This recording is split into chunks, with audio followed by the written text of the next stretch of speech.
And there, now it's live. Oh, that looks so nice too. Okay. Hello, everyone. Hi. I'm going to be kind of like marveling at my own screen a lot of this stream. So in case you can't tell, we're trying a new thing here. Andy has talked a lot about StreamYard, which is a program that's good for this kind of stuff. And it's way better than Discord already. Hi, Res Andy. Hello. So you can almost count all of his individual beard hairs. But, oh no, back away.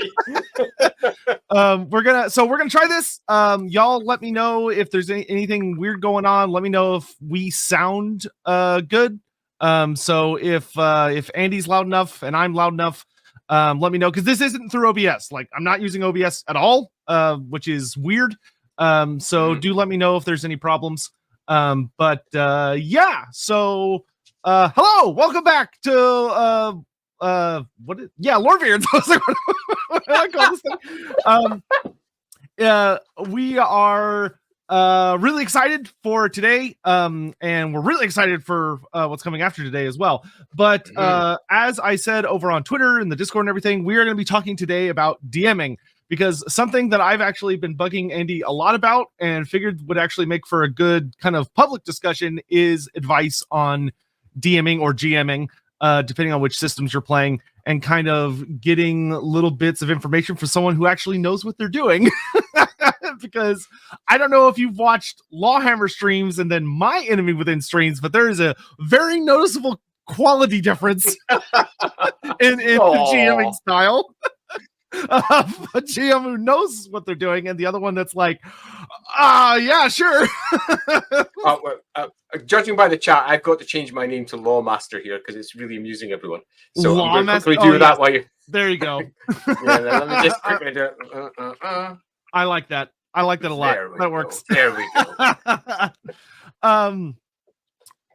So we're just going to go ahead and hop right into it. I do have some questions that have come from people as well that we'll get into a little later. And with this very cool system we have now, chat, I can actually, whenever y'all have like an interesting question, I could do this where I hit it and it shows up.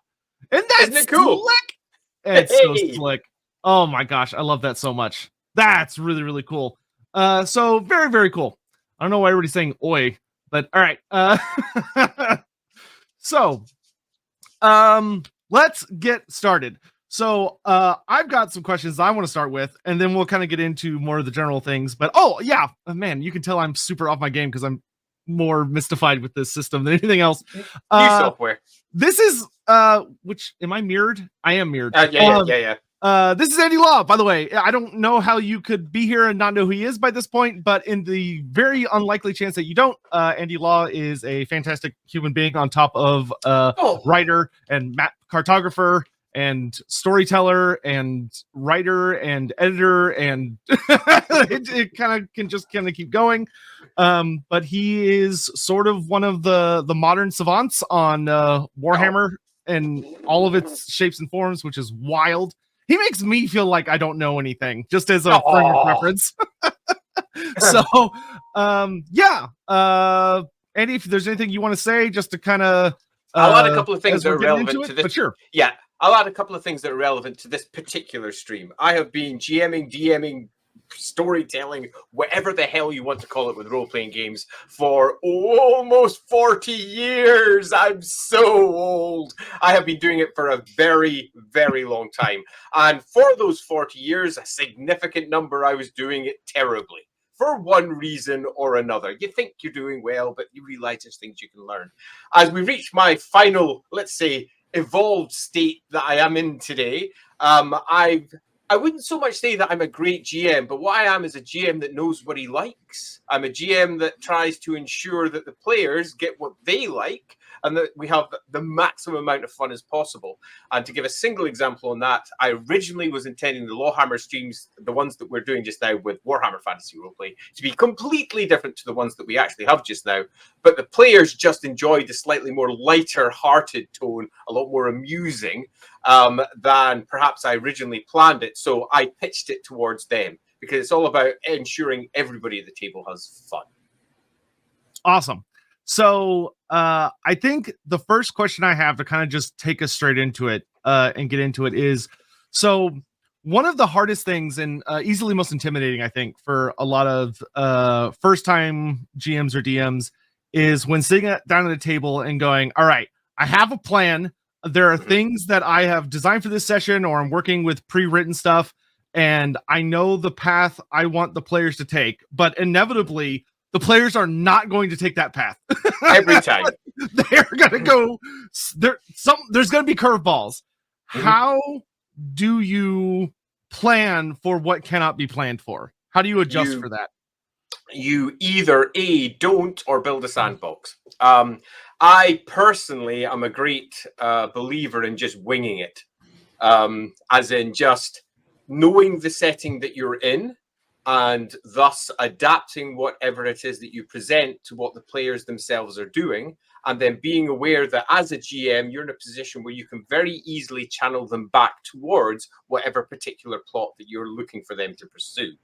There is also, I'll just say this as an aside before I carry on with that, you also have another option before that, which is talk to your players first and say, for example, we are going to be playing plot X, let's say the enemy within, which involves your characters going in that direction. So just bloody do that, will you? Because that will make the game so much easier. Now, that's one way of dealing with it, and you can actually pass over and delegate some of the responsibility of that making sense to the players. You can say, well, I'm presenting this type of story. Why does your character, the character that you've built to play in this, want to engage with that? Why are they going to pursue that? And then the players in a position where they have agency, they can ensure that their character matches the story that you're building. And you've also got a bit of a dialogue going where if they move off in a different direction, you can very easily say, well, I intended, generally after the session, not during, because it sounds a bit weird. But after the session, you say, well, we kind of need to go in this direction. How do you think we can do that? So rather than the GM trying to force it, which can be super uncomfortable and feel very railroady and weird, instead, everybody's sitting around and collaboratively building towards the super cool, awesome plot that you intend to present. However, pulling back again to the original point I was going to say. Two loose ones. One is know your world. It's a piece of standard GMing advice, and that is if you're going to be presenting a world, make sure you know what your version of that world is going to be, and don't skimp. Read it. Go from end to end if it's an established setting, or if it's one that you're building, have a good think. You don't need to write it all down. You don't need to build giant wikis, although you'll find for most fantasy worlds, Warhammer, for example, there are already giant wikis out there that you can use, and they'll give you tons of ideas and hopefully plot lines that you can pursue if the players decide, you know what? You've just told me that this king wants to employ me. Screw that. I'm going that way because I think he's dodgy. And you're like, oh, no. They're now wandering off into the hills. What happens in there? But if you know the setting really well, let's say Warhammer, you know that these particular hills are inhabited by particular things, and you can start throwing those at the PCs. And if you want to guide them back in another direction, you can do so by putting obstacles in their place or things that make it look difficult. Equally, often players are actually kind of keen to engage with the plot anyway, because most people who are playing role-playing games are cool. They really want to get stuck in. So another way of trying to guide them back is you can give them fixed agendas. You can give them ideas. This is something I do in LAWhammering quite a lot. And if you start looking for it, you'll see it. And by that, I mean, say, for example, a player is trying to figure out where they're going to go next. You can say, well, here's the obvious things you could do. You could go here, you could go here, or you could go here, or something else that you come up with. And by doing that, you almost always channel them to one of those three directions. So let's say they were in Ubersreich, a classic setting from Warhammer Fantasy Roleplay, and the character was a rat catcher. You could say, well, there's a rat catchers guild that you could go and engage with.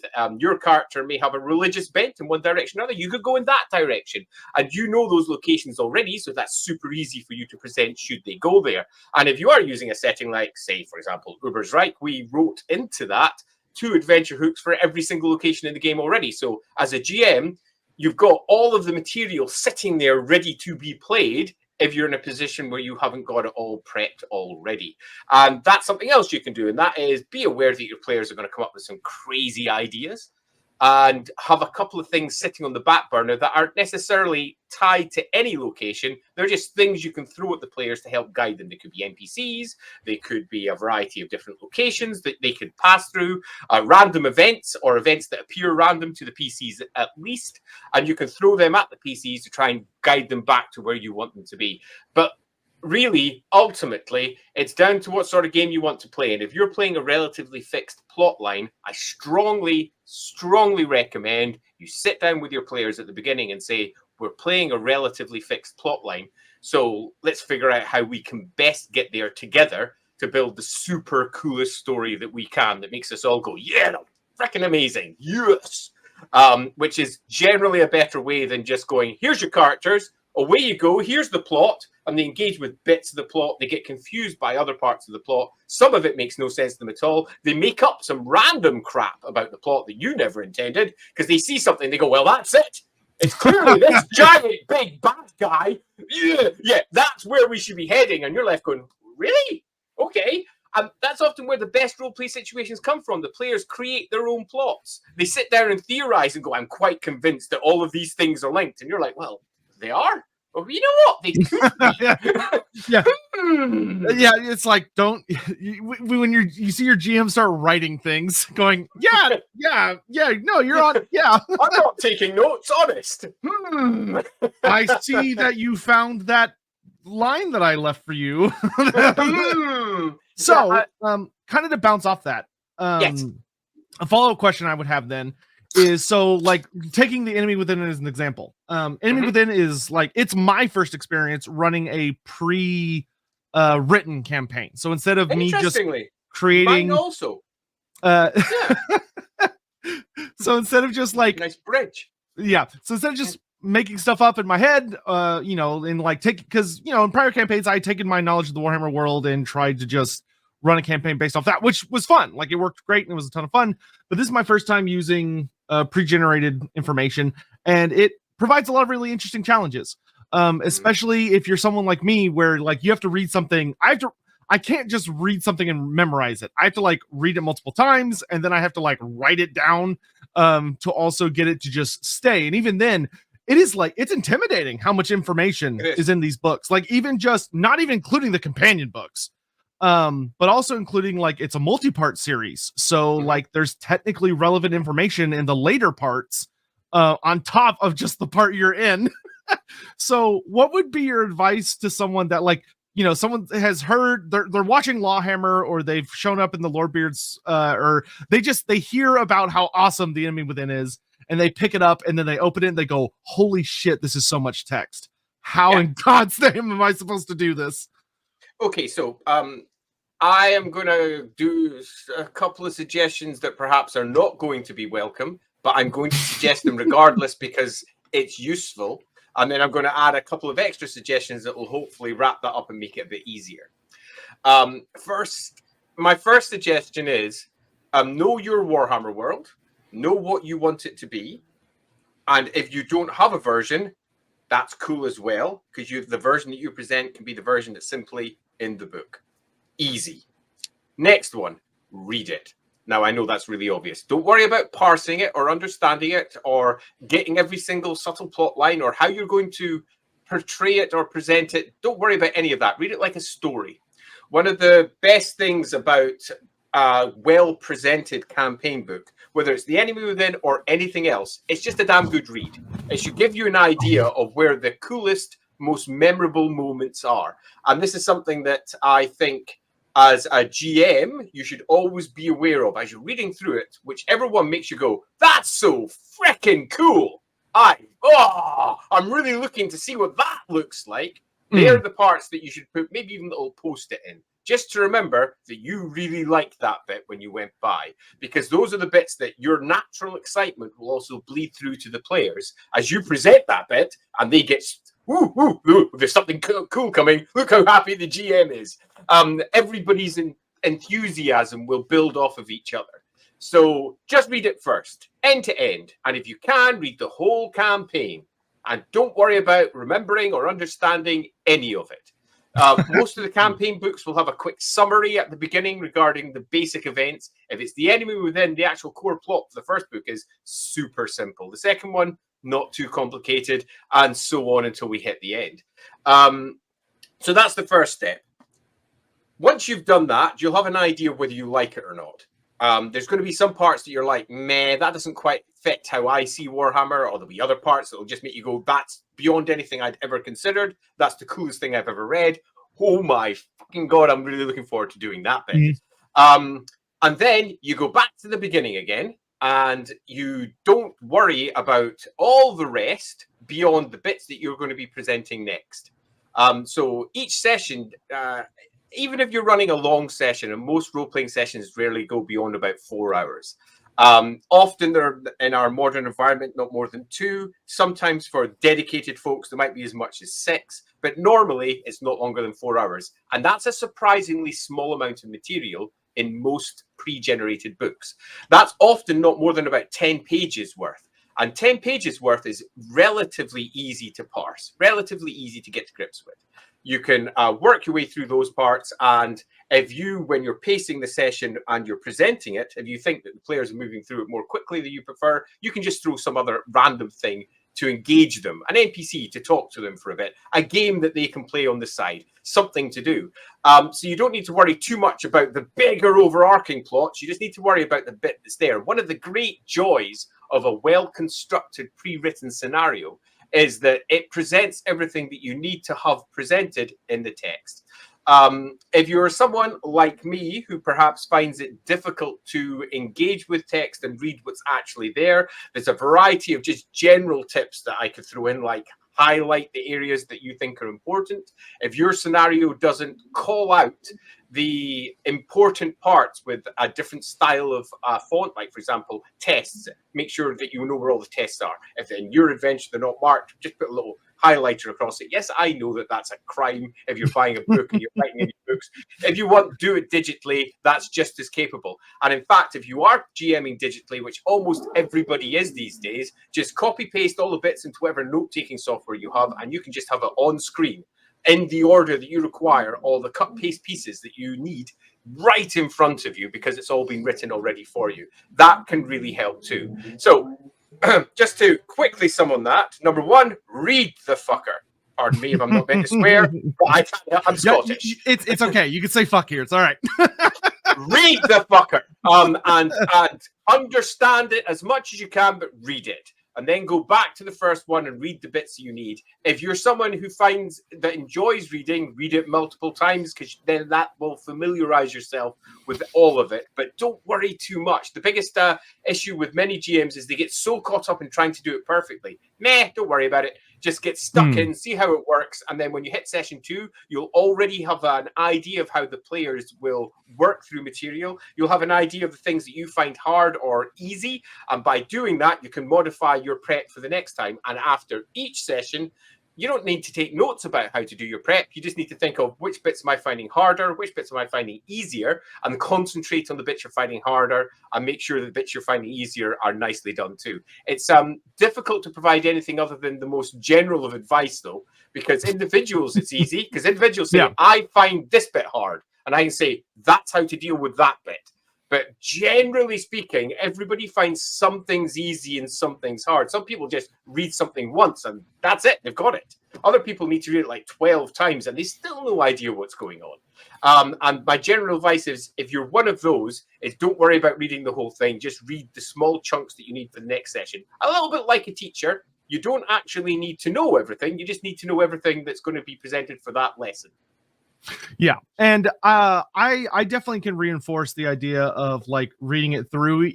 Like, even if you're just like, I'm not gonna remember any of this, I think it's so important to read it through, because it can help provide, like, I know one advantage to the way my memory does work is I can remember where I read something if I can't necessarily remember what that thing was.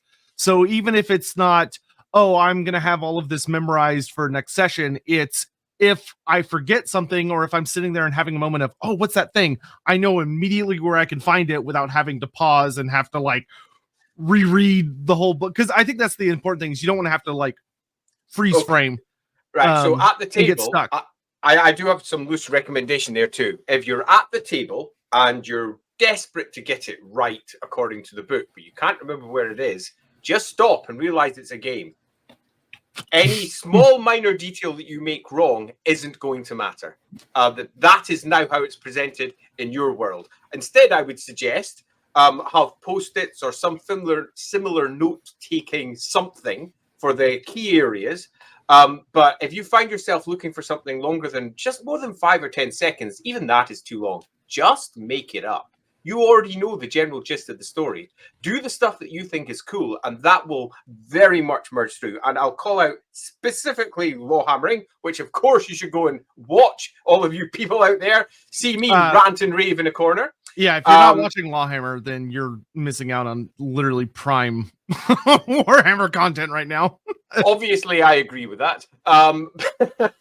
But I frequently do this, and I will often, on a whim, look at something that the players are doing, seeing something that they're enjoying interacting with, and I will add extra depth there that may never have been in the book.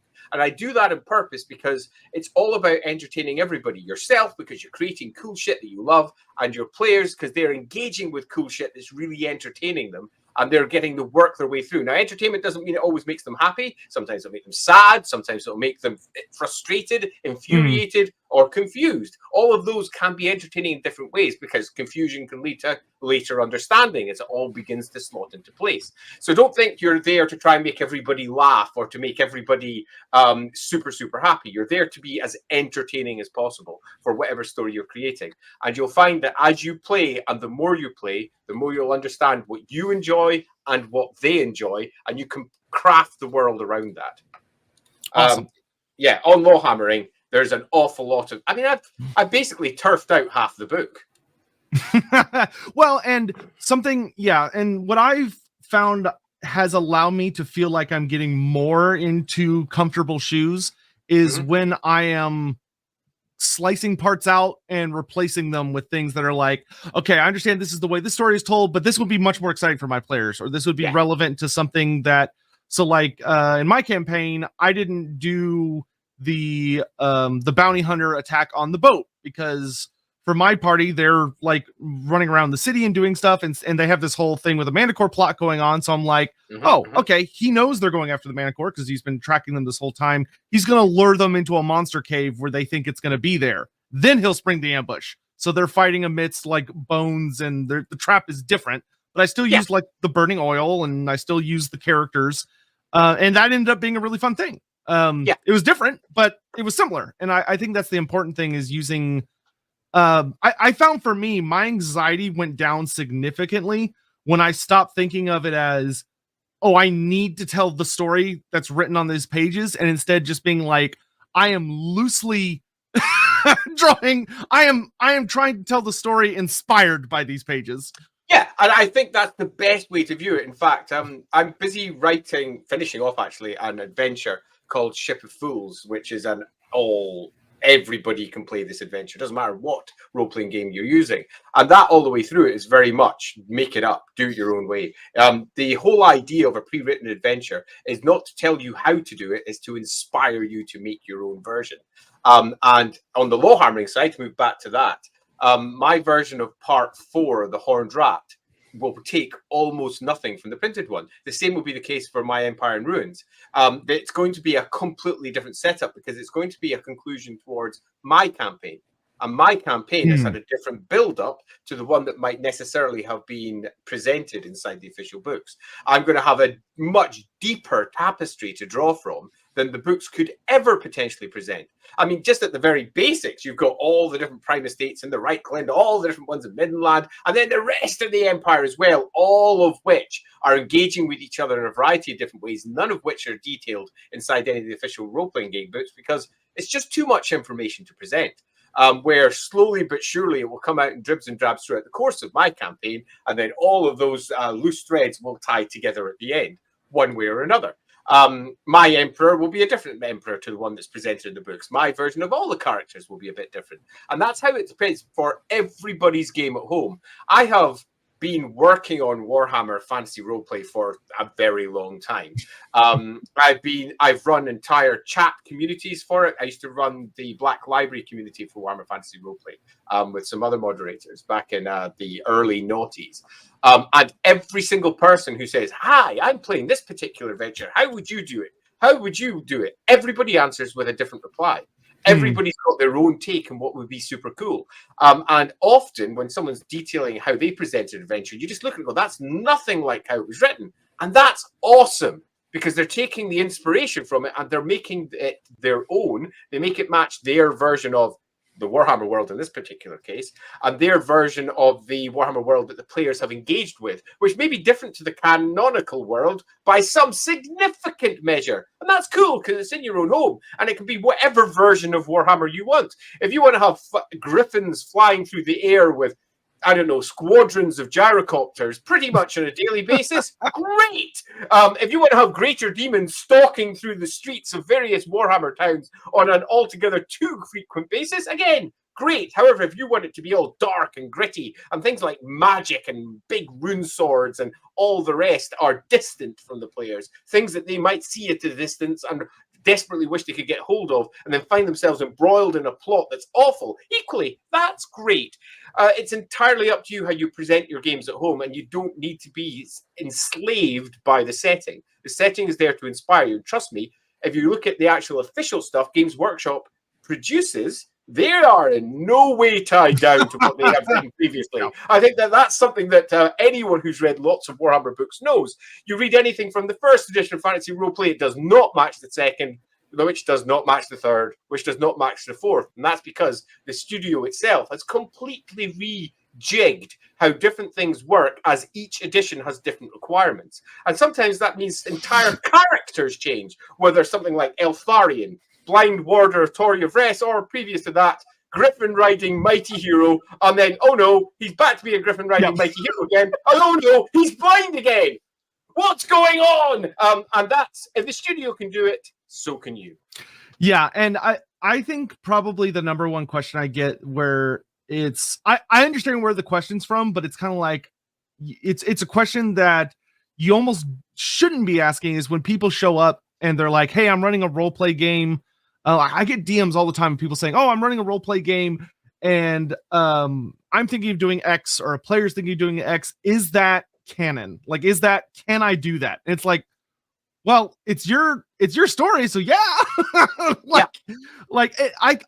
If you're wanting to look for specific explanations to try and explain how maybe you can get there, that's fine. Like that's one thing.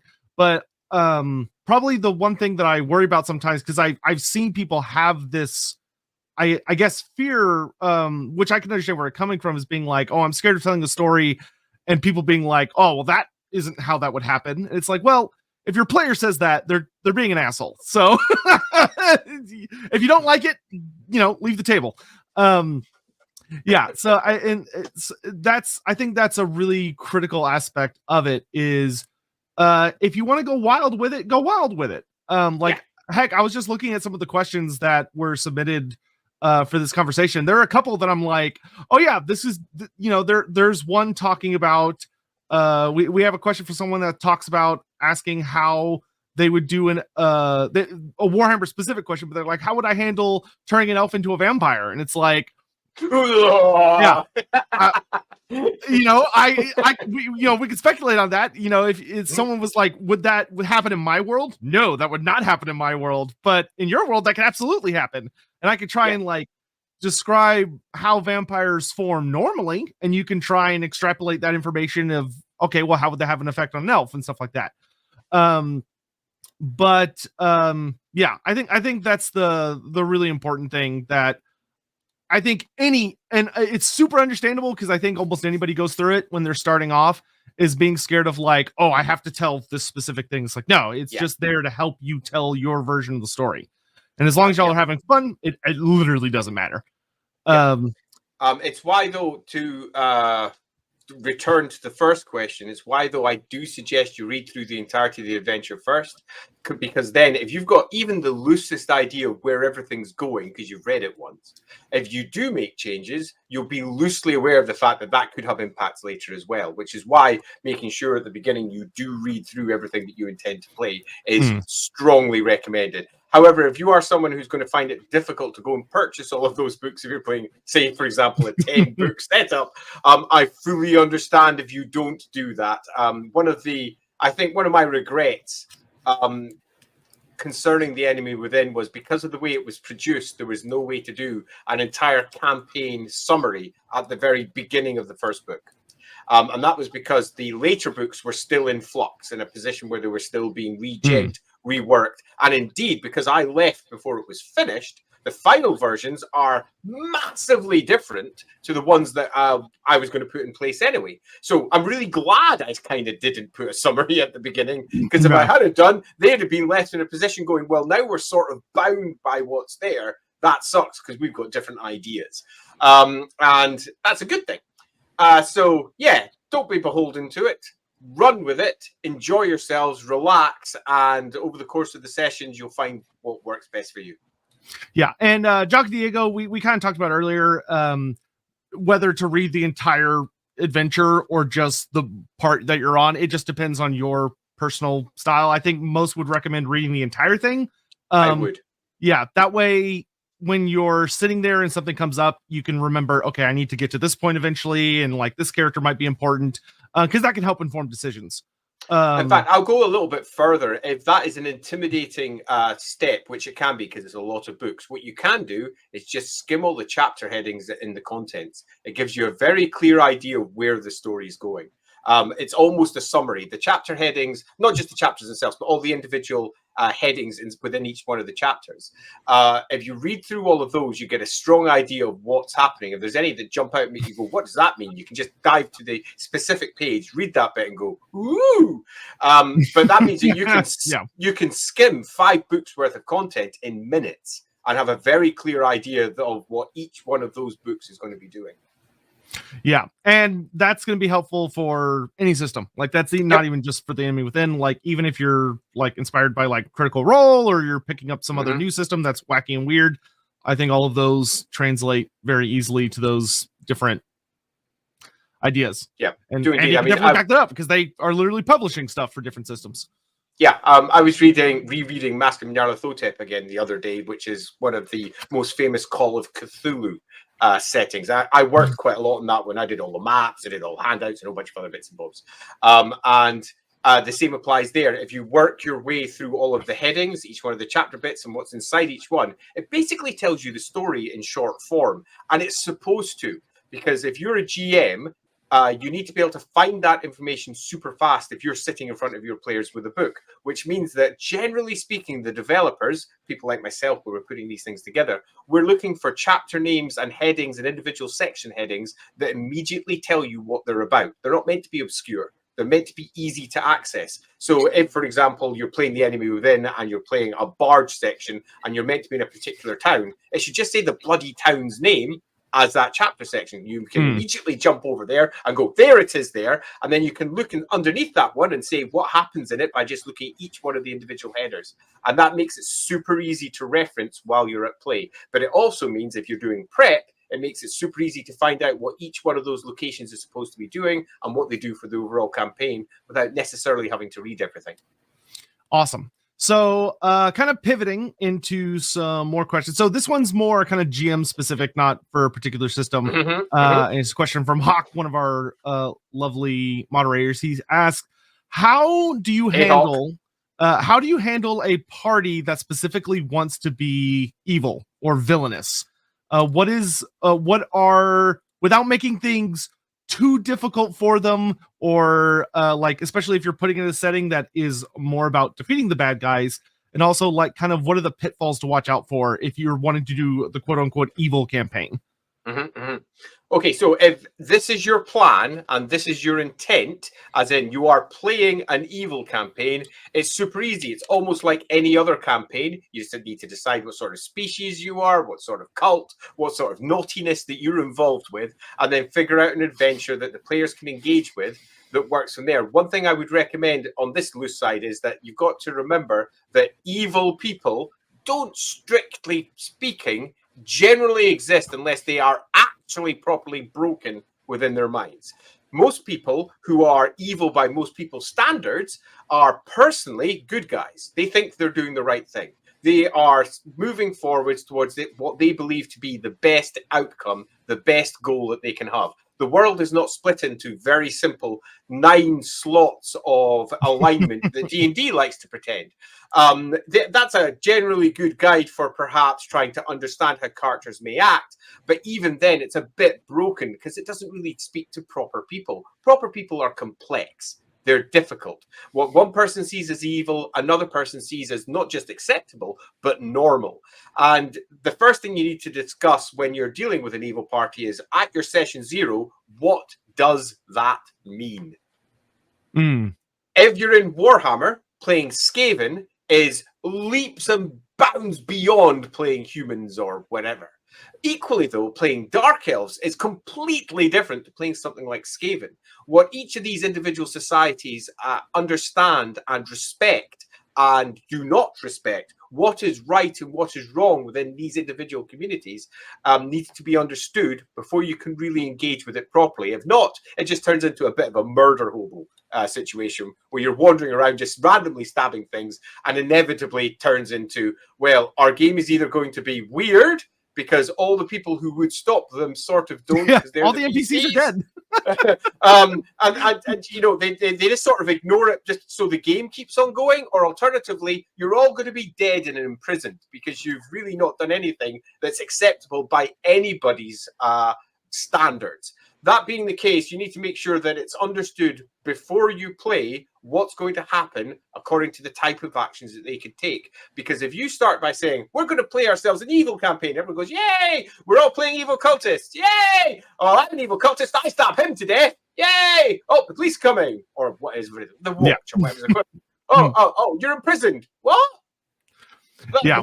Boo! No one's going to have fun. Or alternatively, they're just left to wantonly slay, and everyone's like, wow, I can get off with anything, and it gets very weird. You need to have a very clear set of frameworks, not just for the world in which they live in, but for the societies that they're playing in. Lastly, it's worth saying what happens when you've got the player group that goes from being, we are the glorious heroes, into, we are the murder hobos.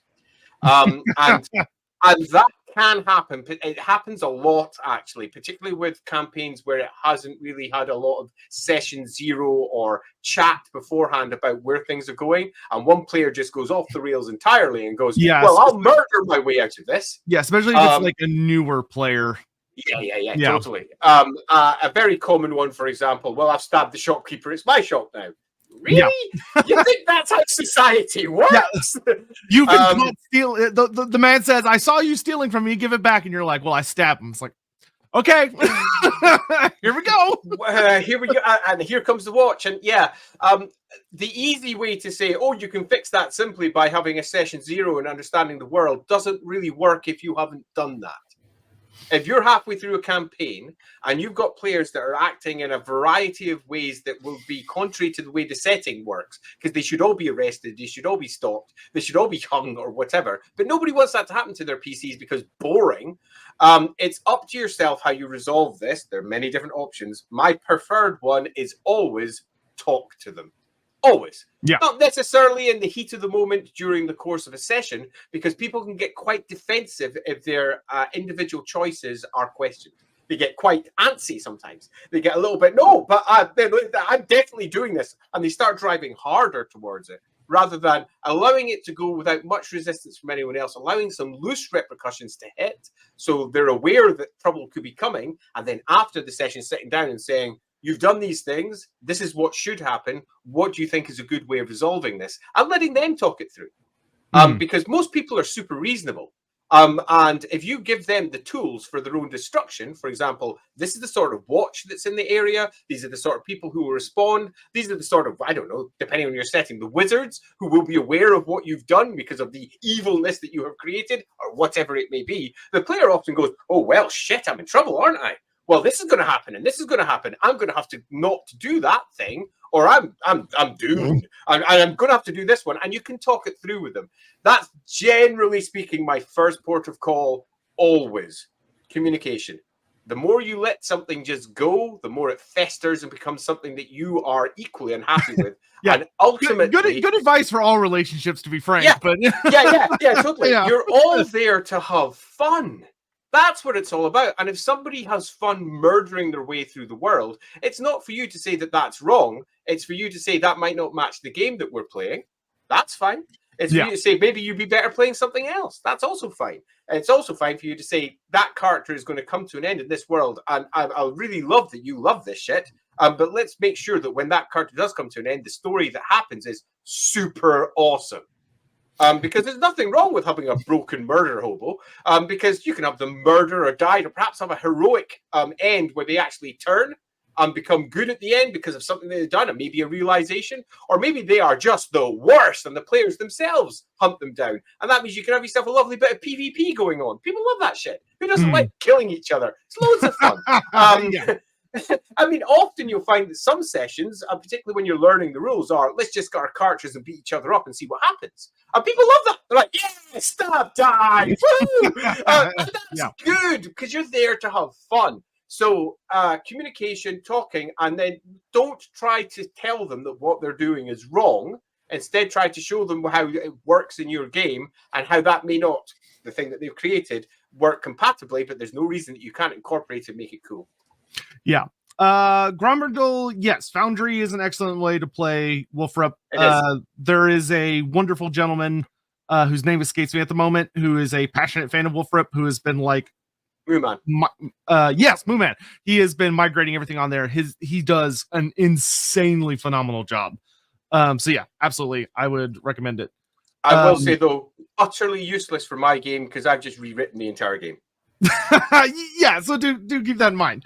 But Foundry is a great system. It also it can be a little intimidating at first, but it's not as hard as it looks like it is. And once you get a hang of it, it really gives you a lot of nice tools in your tool shed for online games for people that you just can't meet with in person. So that's really nice.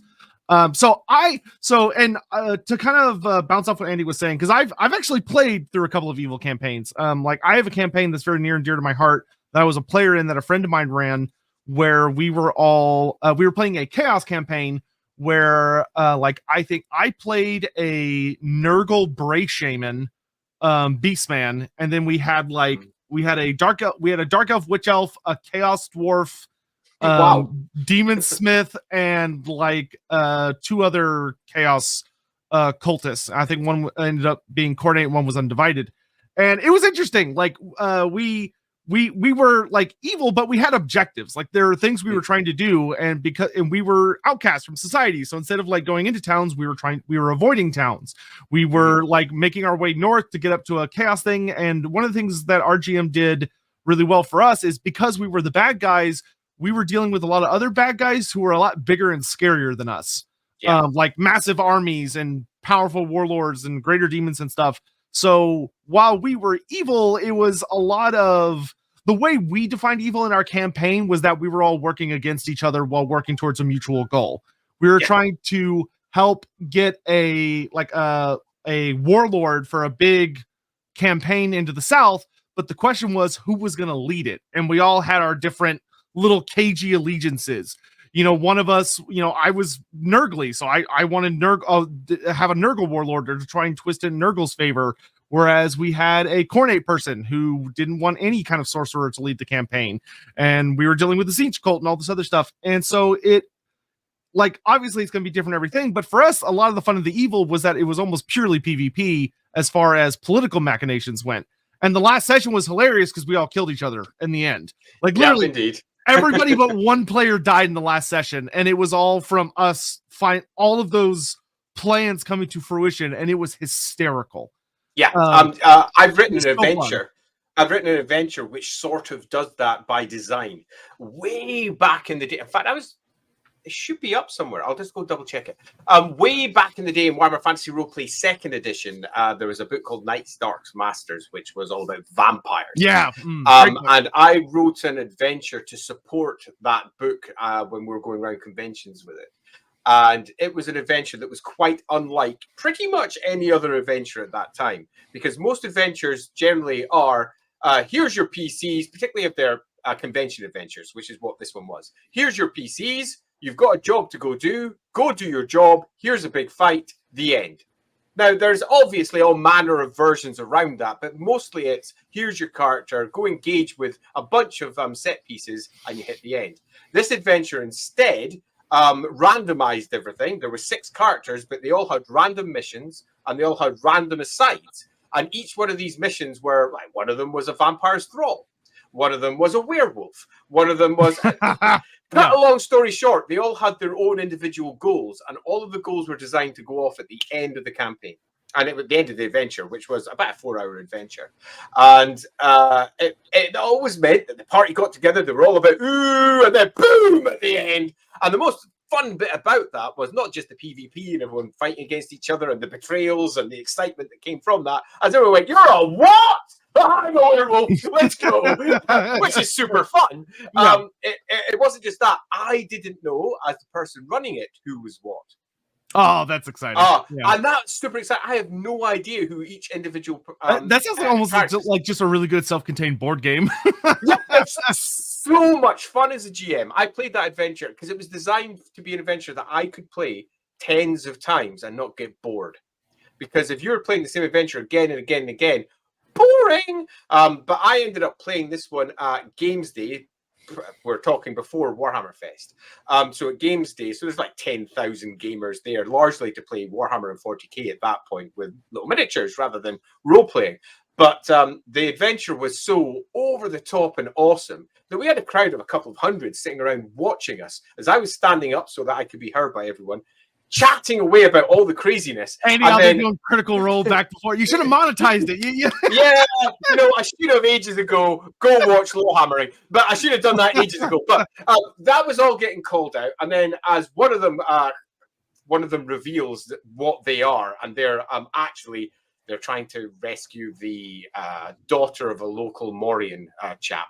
And one of them is actually the partner of this person, and reveals that. Then the other one goes, I'm actually there to kill them, and away they go. And the crowds are laughing because it's actually hilarious. Other people are jumping in, and roleplay doesn't just need to be the standard stuff. It's basically where it's going. And to sum up all of that, that was a points-based game in that everything that you did through the course of the adventure gave you points. If you survived, you got so many points. If you completed your mission, you got so many points. If you didn't lose wounds, you got so many points. And they were totted up at the end, and one person won the scenario and got a free book, which was super cool. Which meant there was real... there were stakes. There were stakes. So they didn't want to reveal their secrets too early because they might die early. Because some of them were proper bad guys, and some of them were proper good guys. And they were all meant to be good guys. And so no one, like a Cylon, wanted to reveal that they were a Cylon until the very, very end. So hopefully they'd get their missions off. But even if you died, some of them had special points for, if you die, you get +5 points because you sacrificed yourself in a noble fashion or something. And it was just super, super fun. And I bring all of that up just to say that when you're GMing or creating adventures, you do not need to be beholden by what everybody expects an adventure to be. Yeah. I mean, just kind of bouncing off that of, first of all, if you're out there and you're like, wow, these sound really fun, I'd love to do something like that with Warhammer.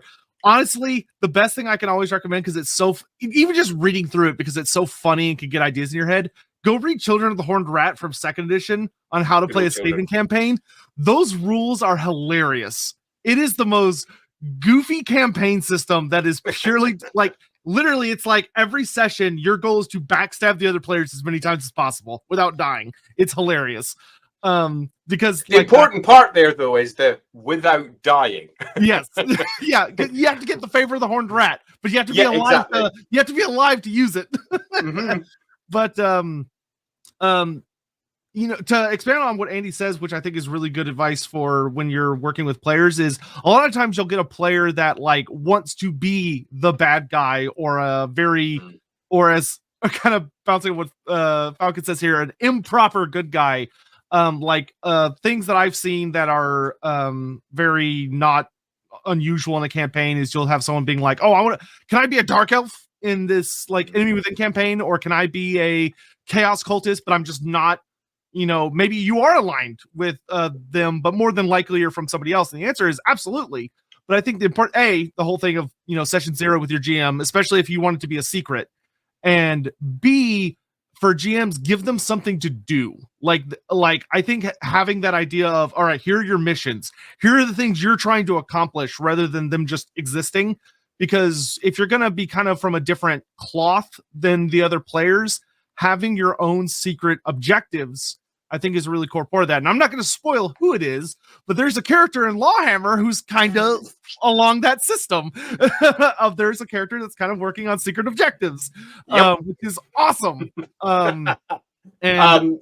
learn that one relatively swiftly if you go watch the episodes. I will call out the Tales of Altdorf City there for seeing a rather nasty. Tales of Altdorf, you'll be up to speed real quick. Well, relatively quick.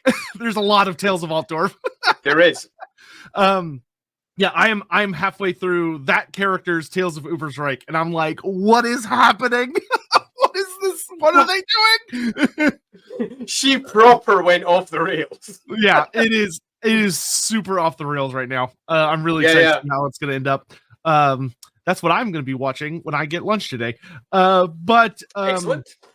So another question we have. So this one is great for Andy specifically because I've answered this question a lot of times, but I'm curious what your answer is because you've had a lot more experience with this. We actually got this from multiple people, which is I want to introduce my friends to Warhammer as a roleplay setting, but Warhammer is really fucking big. How do I show them and get them into Warhammer without scaring or overwhelming them? You do not do what most people suggest. Most people suggest something along the lines of, give them a cheat sheet, get them to read through that, get them stuck in, let them go look at wikis and look through it. No. There is so much Warhammer shit that you can very quickly get lost in it and also intimidated by it. What I recommend instead is go super small. And the easiest way, if you're looking at it from the role-playing game perspective, is play a simple adventure that very much does all of the core themes of what Warhammer is in a nice little small snapshot that doesn't require anybody know anything beyond. It's a fantasy world. And there is one adventure. There's one adventure that does that really neatly. It's called Night of Blood. It's very simple.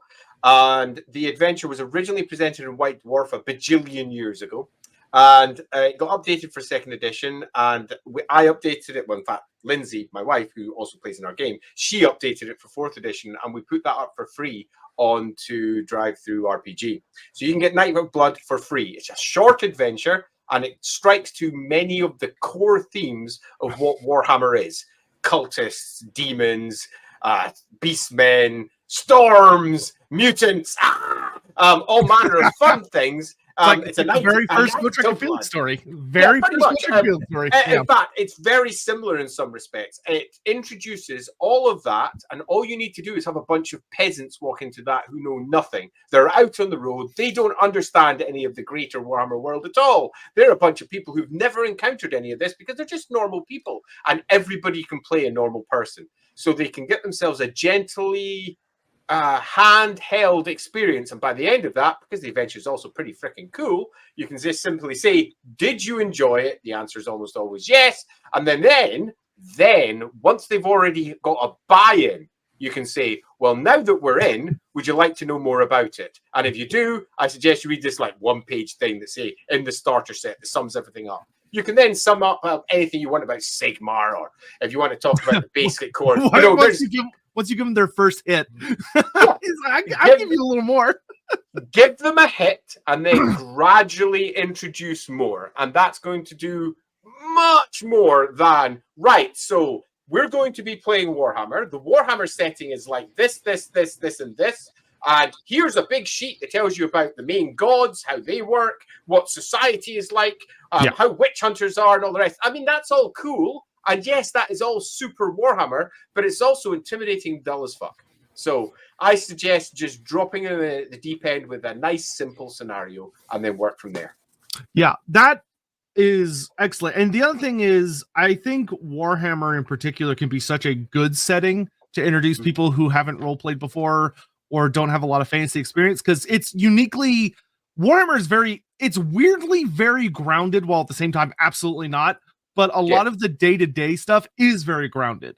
It's not like where like D&D you're going to be encountering all these weird races, and like there's like magic is very present a lot of the time and all this stuff. Like Warhammer, you know, there are people that live in the Warhammer world that canonically go their entire lives without ever seeing any magic. And like, or they're like, I'm a peasant and I live in a village, and I guess they just got lucky and they deal with a couple of little issues, but they live normal lives and die. It's a little, we don't hear about those stories because they're not terribly interesting, but like it is a universe that can be very easy to introduce people with, because you can kind of ramp up the level of fantasy of, okay, you're basic. Yeah. It's like, this is a pseudo medieval Renaissance, whatever setting, but there's orcs, but there's beastmen. And it's polytheistic, so there's lots of gods. So rather than just looking at it like in the real world, where you've got largely, if you're speaking in the West, a primary religion. It has different forms, but there's one main religion. Where here we've got a polytheistic society. You can almost say, what happens if you were playing in history, but you had magic and lots of gods? That's Warhammer. Let's go. Yeah, and that's more than enough to work with.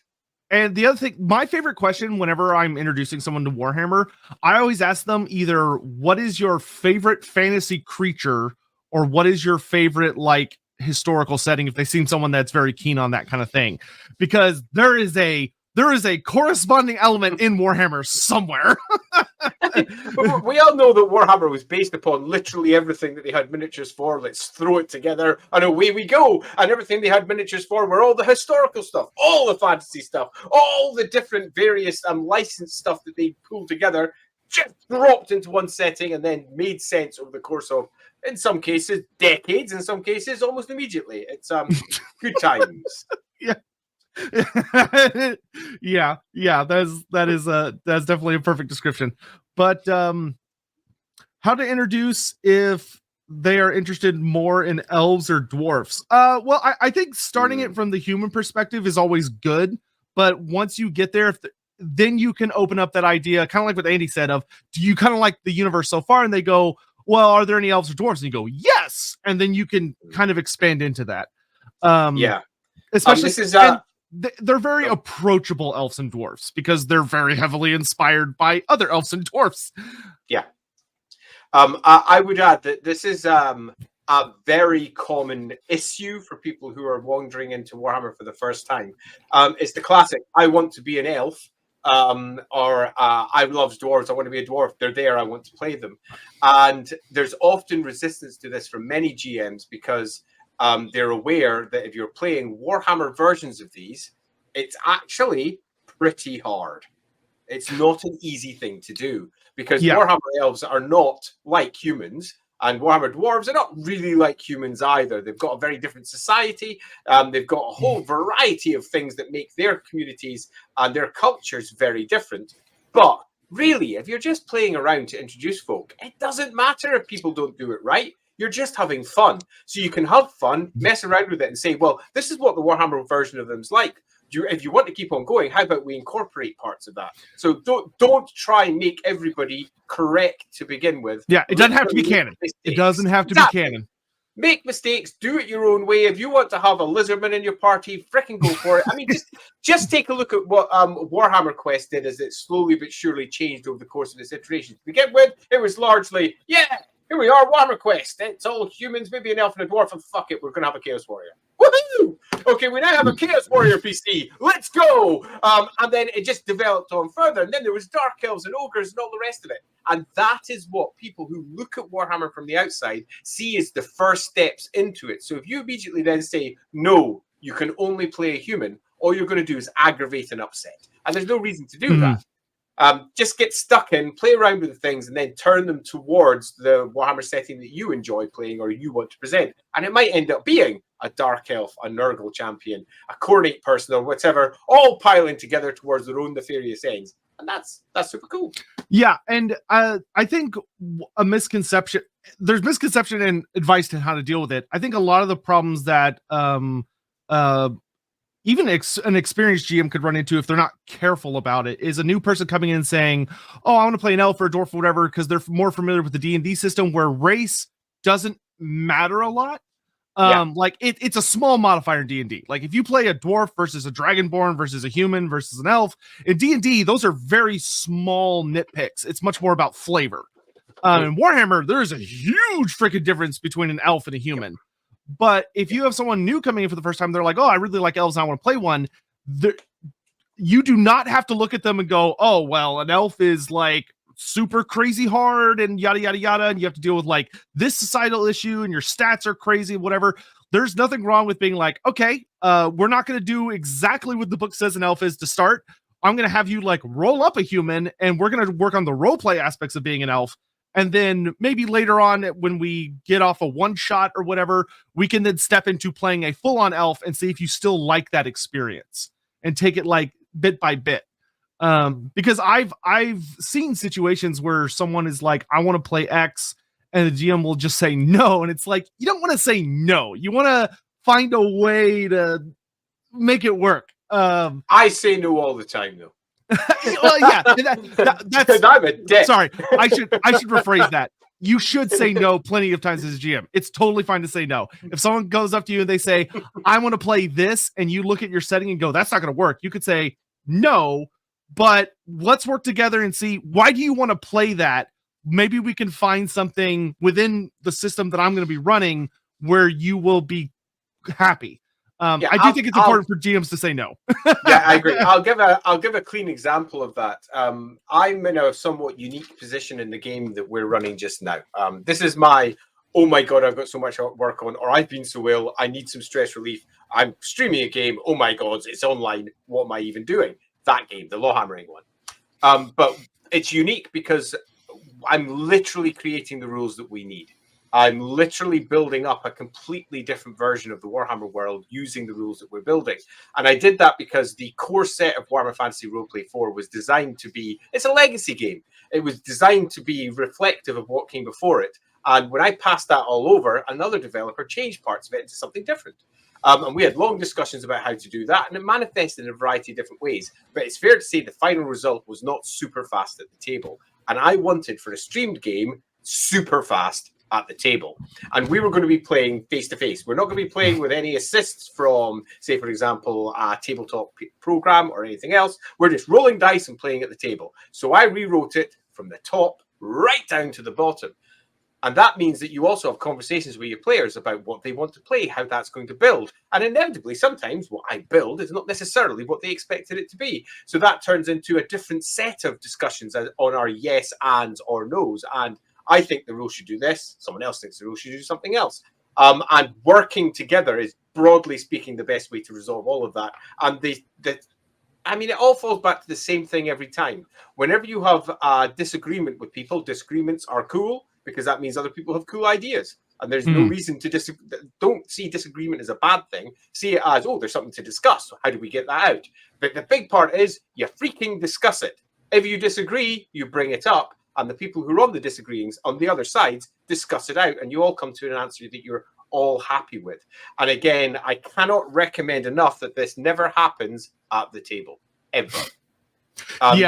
Ever. This happens after sessions are done, where you're having your chill out, you're giving out XP, or whatever it is that you're doing at your individual games. You can sit down, and it's often a good idea as a GM at the end to say, is there anything that people would rather turn out differently? Was there things that you weren't happy with? Ask them for that. People don't like ever saying that they didn't like a thing. People are, generally speaking, nice. Most are anyway. And it takes a lot of antagonism before someone will go, actually, I'm not too happy about a thing. Help. So you're better just asking directly. Was there anything that didn't work? Bring it up. Let's see if we can fix that for next time to ensure it doesn't happen again. Was something too confusing? Was something unsure? Was there something that wasn't too cool? Have spaces open for that in Discord or in chat areas where they can just communicate directly and say, this thing, what the fuck? I wasn't happy about this, so that you can then sit down and resolve it. So by the time the next session comes around, everybody's sitting on, again, the same page again.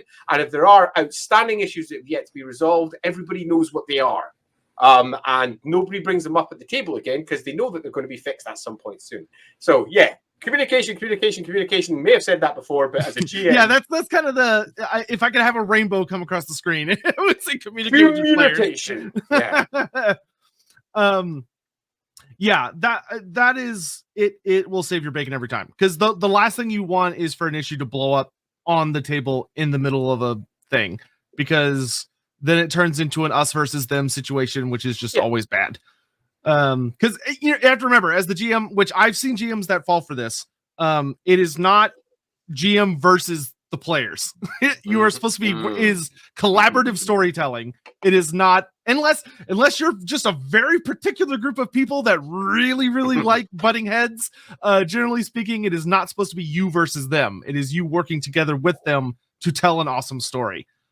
Which is why, like, that's why as a GM, it is hilarious when it's like, ah, shit, that bad guy did really bad. Just died when I was hoping they'd be better. But it should never be, oh, I'm legitimately angry at my party for like beating the bad guy. Yeah, that makes no sense at all, really. Yeah. If you think of it from the greater scheme of things, if you're the GM, in the vast majority of games, you play the world. Everything. Every last detail in that world is yours. And that means sometimes you are playing bad guys who are directly against the party, but you are also playing perhaps allies or henchmen or people who go with them who are their friends and who are working with them. The problem with the whole GM versus party thing generally spawns from groups that were just, say, dungeon bashing, where the GM, all they were really doing was presenting bad guy after trap after bad guy after trap, and that's their job. And it really does turn into an us versus the individual. And you almost can't help but get that sense of frustration when things don't work, because the only thing that the GM is controlling are these things. And it's less about the story and it's more about working your way through a bunch of puzzles that the GM is presenting and trying to trick, in some respects, the party with. And I can see where that comes from. But in a game like Warhammer, for example, which is a far broader and generally more complicated game, which very rarely has nothing but a simple dungeon bash, to create that sense of us versus them is actually hard, because the vast majority of the NPCs you're playing all have their own individual motivations, many of them who are friends or allies or enemies. And it's your job to try and build the coolest story using all of those. And that provides a certain level of distance between the NPCs you're playing and that us versus them mentality, which can build in other games. But it's an understandable situation that arrives at. But if you, as a GM, feel that that's where you're sitting, I would suggest sitting down and going, are you cool with that? Because if you are, great, keep on playing. But if you're not, think about how you got into that place, why the players think the way they think, why you think the way you think, and then possibly talking it out to ensure you get the best end result. Yeah, and yes, Hawk. A perfect example is when y'all killed my vampire in 2 hits. Yes, that is I spent I think I spent 30 minutes adjusting her profile. Andy, the Slaughter is Spittlefeld vampire. I really wish I'd made that one better. B and I spent an age. I even buffed her a little bit. I gave her like the undead rat swarms and stuff. She literally fumble rolled on her first attack, and the party just like Warhammer. She just died. I was like, no. Her dodge stat was so high, but she just would not roll like less than a 90. It happens. Yeah, it does. And Sir Sotek points out, it's true to lore too. First time Gotrek and Felix met, Thankful, Bone Ripper got one shot. Totally. I think that book is so brilliantly written, Skaven Slayer. There's so much build up to Bone Ripper, and you're like, oh, I can't wait for Bone Ripper to fight Gotrek, and Gotrek literally kills him in 1 hit. I'm not saying that Bone Ripper's been in my streams, but The question is now. The real question is, which bone ripper is it? It Which indeed is. Yeah, which of the 13 bone rippers? Yeah, so we got some other questions that people submitted in advance. One that we got from Scythe Pedals is, Hi, Scythe Pedals. what advice would, so this seems to be Wolf Rip specific, and it would be, what would be your advice on how and when to homebrew things like spells and miracles? Okay, so I'm going to start with an admittance. All of mine are. Okay, so I'm going to be 100% honest as an opening. All of mine are. And all of mine are because the core system that's inside Warhammer Fantasy Roleplay wasn't fast enough for my table. And I wanted something that was slicker and quicker for what we were using with our maps, because we were working on maps with squares. And I wanted something that very quickly could be reflected on that, and also had roleplay implications if they were used outside of the map environment. So I'm going to open with that, and then I'm going to retract hard and say this is a question that is really down to the individual GMs and their own confidence, both in terms of building rules, understanding the world. I am a constant tinkerer personally. When Warhammer Fantasy Roleplay 2 came out, I had already written my own version of Warhammer Fantasy Roleplay 1 to replace everything that came before for my own version of 2nd edition. When Warhammer Fantasy Roleplay 3 came out, I had completely rebuilt 2nd edition into something different. Warhammer Fantasy Roleplay 4 came out. I'd obviously built that. I built that game. And then I rebuilt it entirely for my own game. So I tinker heavily. I'm a strong believer in it to ensure that whatever type of world that you're creating has enough support. For example, my version of the Colleges of Magic is a larger, grander affair than is often suggested inside many of the books. It's a mixture of everything, but each one of the peaks is used as the standard that I use my colleges for. To represent the Bright College, for example, because we have a Bright Wizard in our game, I need at least 150 spells, at least, that do a variety of different things, working across a variety of careers. The official books are never going to match what I want, so I will add more. If your game needs more, go for it. But I will now add my word of warning, my retraction, and that's that. It is very easy to get the balancing wrong. So easy, in fact, that people who write the books do it wrong. I'll give an example of that. When I put the core system in place for the roleplay book, a bunch of other writers came in and said, here's the stuff that we'd like to add to it. And they were all massively out. And I don't just mean a bit out. Their casting numbers were all over the place. The things that they could do were all over the place. Their understanding of how many successes could be rolled, the success level that could be rolled on individual tests over the course of turns, completely out. Their awareness of what a character who had been playing for, say, 6 months could do was so far removed from the numbers that they were offering that I didn't just have to rewrite it all. I basically would have to write it again from scratch. And that's something that most players, when they're doing their homebrews, don't quite get. They homebrew for what they have at the moment, which is cool.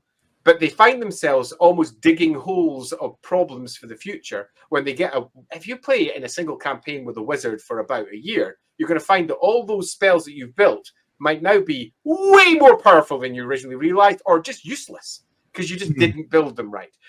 So what I would recommend if you are homebrewing or building any of your own is properly build yourself some characters that are at mid XP. So we're talking a couple of thousand XP. Again, Warhammer specific. To a little bit more experienced, around about the 6 to 8K area. Build yourself a 15K XP NPC and try that out, and then look at the casting numbers that they can build on average, look at their numbers, build it up, and realize what you're actually building for. It's a little bit of time, but if you're willing to spend time building your own rules, you're going to be willing to spend time to build a few NPCs. It's not too much more. I'll give a single example of the sort of NPCs in my game.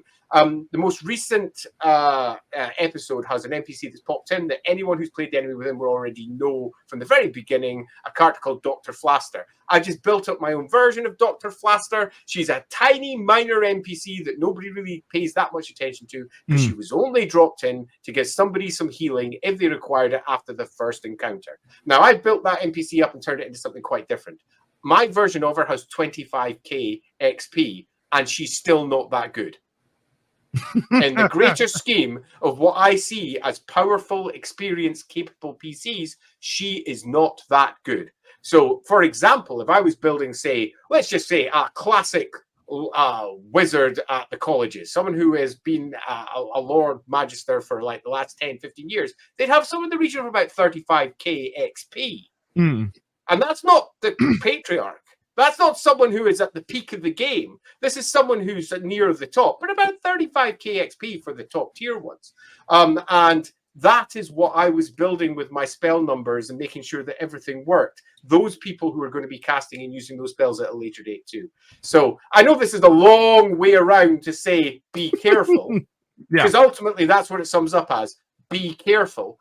But if you're going to be playing the rules that are written at the current moment and you intend to play it over a long-term campaign, you need to ensure that you don't end up with a bunch of PCs, because they've just got standard XP that so massively outrank the spells you've built that they can just throw them out 19 to the dozen, wiping out everything around them because you made a couple of early mistakes. Now, my last piece of advice on that is, whenever you add something, add one caveat and it's no longer an issue. And that is, these are experimental. I have no idea whether they work or not. Let's run with it and we'll go back to it in a few months' time. We'll go back to it a few months after that. And then you can just keep on updating them as you realize you've screwed up making the rules and your maths doesn't quite work. And that pretty much resolves most of it. And with that in mind, I strongly recommend it, because then you can build a setting that matches your own expectations. Wow. Yeah. That's solid. Yeah, that was quite a lot on a relatively simple question. Yeah. So, okay, he has a more complicated question for you. Same person, side battles. Okay, so a follow-up, more complicated question of that is, how would you advise building races or factions that do not have any supplement support, such as a Bretonian, a Kislevite, a Cathayan, etc.? This is much easier, actually, because I do it frequently. First, when it comes to the word race and species, I'm particularly precise with it. Races, different races within an individual species. Species are different species. Elves and dwarves are different species, and they have their own individual races, if you're going to use the word in that particular fashion. Although they often have their own words instead of race that is used within them. I'll call that out for early, just in case I say something and you're like, what the frick is he talking about? You're just good. Make sure it's nice and clear. I use species quite separately. So when you're building them, remember that you're building yourself a PC race, which means that our stats should not be reflective of necessarily the Warhammer stats, which is often where people go. They should be based upon a comparison to the basic human stats, which start at 30. Do not think that 30 is an average human. It is not. It is an average starting human. An average human is often around about 50, 40, 50, somewhere around that area. Once you've added a couple of stats on and all the rest, a few careers, they build up fast. But some stats will be 30. They're fluctuating. Each time you build yourself a species, look at the difference between them, pop them in, add the necessary talents for them, make sure that they have exactly the same number of talent options and skill options as are presented inside the core rulebook. So if there's 15 different skills that you can get as your basic culture, add a list of 15 skills that best represents that individual species or culture. If you want to see an example of that in practice, over on my blog, on the LAWhammer blog, which I can probably pull up, it's on Patreon. I'll do a quick tap. Sorry for tapping for those of you who are listening. I'll quickly pull that up. Over on that blog, I've got, I think, the first in there somewhere, the first rewrite of the cultural rules, and I do all of the Empire in that. So Stirland, Westerland, all the rest of it. They're all popped in there. Let me just Control B and that one down into the chat, assuming that I'm allowed to. If I'm not, apologize. No, you can. Work. Excellent. So it's in there somewhere. Just write character creation rules. It'll probably pop up in there, and it'll give you an example of stats and how many talents there should be and how you can redistribute them. You do that. The big hard bit is something new. So this is when you're looking at, say, for example, a species that is quite different to something that's in the core book. Let's say Dark Elves. No, not so different, at least at the basic core. Let's say someone's like, I want to see a Zote. Yeah, Zote. That's tougher. Or if indeed any of the various creatures, they're much tougher as a starting point. But generally, all you need to do is go read the background, and every single last bit that says, and they do this, which is different to humans, you go, that needs a talent. That's it. I've done a couple of things different for the LAWhammer version of Warhammer to the standard one. I'll give a single example of that builds into everything else, and that's acute senses. Now, acute senses is one of the talents in Warhammer Fantasy Roleplay. It allows you to have super enhanced one sense. So, for example, everyone expects elves to have super enhanced vision, for example, or hearing or something. And in the core rulebook, it's got acute senses like sight or whatever for the elves. I've sort of ditched that in my most recent iteration. Instead, turned acute senses to for your species. So, for example, if you have acute sense sight and you're an elf, that means you see better for an elf than other elves. Interesting. And it makes a complete difference for how you do it. It means that I can now I don't have to worry about saying, well, my elf is weirdly deaf when elves have better hearing than human. What the hell's going on here? Because they don't have acute sense hearing. And that is, broadly speaking, something you can do when you're building your own species. Stop building it from a human-centric perspective. Everything is comparison to a human, and instead build the stuff that they have that makes them unique. What makes dwarves unique? What makes elves unique? And then work on that instead. I'm going to be giving lots of examples of that online within the next so many weeks, because I'm going to be putting up all my elf rules relatively soon. And they are so starkly different to the core book that I think that you might get quite a lot out of that. So I would suggest instead, watch for a future blog post. It's coming soon to a blog near you. Yeah, and that is something me and Andy have talked a lot about. That one of the weaknesses of Wolfrit 4th edition is that it's very human focused. It's very human centric. It doesn't give as much information as it probably should on a lot of the other races, and it doesn't necessarily do as good of a job as it could of making those races feel what you would expect them to feel like in Warhammer Fantasy. Like it focuses a little bit too much on like starting stats, and then but like the talents, like Andy says, the talents are all spoken about from a very human perspective. They are. Which is not only is it a strong weakness, but it really limits those talents, especially if they're like a one take only talent. You know, you can't stack acute sense sight. But it kind of puts a lot of well, in raw, and so there's and that's something that like as a GM you either need to do what like Andy's done and do like kind of a lot of rewrites, or you need to really keep that in mind as you're talking to your players about how their character interacts. Of like when we have an elf in my enemy within party, Dorothandra, who is a sea elf from Marienburg, and like I will, like, even if his checks are pretty much the same as the other players, or like there are times I won't even have him check because I know in my head, like, it's like, oh, well, you're an elf, so you get this experience, and the humans get this experience. But I'm doing that instead of having that math in the game like Andy's doing. I'm just kind of doing it in my head. In fact, I'm doing that also, actually, to be 100%. I think that is the correct way of doing it. Instead of applying talents and adding maths and all the rest, you simply have under elves. Elves work like this. So that means that humans work like this. They're not the standard. It's just where they hear, where they see. My halflings, for example, can see into a different spectrum than my humans. My dwarves also see into a different spectrum than my humans. That doesn't mean that they're all compared to humans. It's just they all have different baselines. And my elves have of all the broadest. And that's something that I think for your own games is certainly worthwhile doing. The core rulebook, I just summarized that all up with a single talent, which is swift and it's easy and it's just acute senses. And that will do for most. It doesn't do for me because I like my elves to be elves, not humans with pointy ears. Yeah, which is what they should be. Like, if otherwise just use humans. We had a discussion of this when we were building up the archives. So the archive books for Warhammer Fantasy Roleplay, that's a bunch of expansions with lots of just random bits slapped together in one book. It's like a compendium of extra stuff. And there were some ogre rules dropped in there, which were based on my ogre rules from 2nd edition. There was some halfling rules that were dropped in there as well, which was written by Andy Leask, actually, who's on our stream. The general gist of both of those was to just run with the rules as presented in core, not to add any extra complication or simplification, not to simplify it back, although that there was an intent to do so and a desire to do so, largely because we didn't want to invalidate the presentation that was inside the core rulebook. But there was always an intention around about Archives 3, but I'd moved on long beyond that point. I'd moved on by then.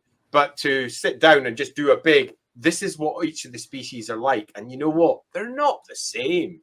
They're just not. And if you want to try and bring that into your game, this is a really good way of doing it, to try and show how their experiences, their worldviews are so very different. Yeah, and if you want some excellent details on that, there are a Lorebeard episode. I did one with Lindsay about elves. That's awesome. And we also had Andy Leask on about halflings and some other things. So check those out for more details. Okay, yeah, so they're all right. they're not as good as Andy, but I've got a really good question here from Scythe Petals.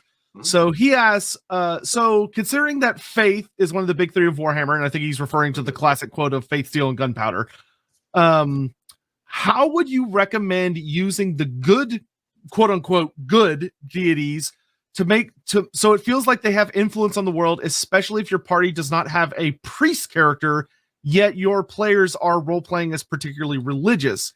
How can you make it where it feels like the gods, not just the chaos gods, actually are having an influence on the world, and the chaos gods aren't just having all the fun?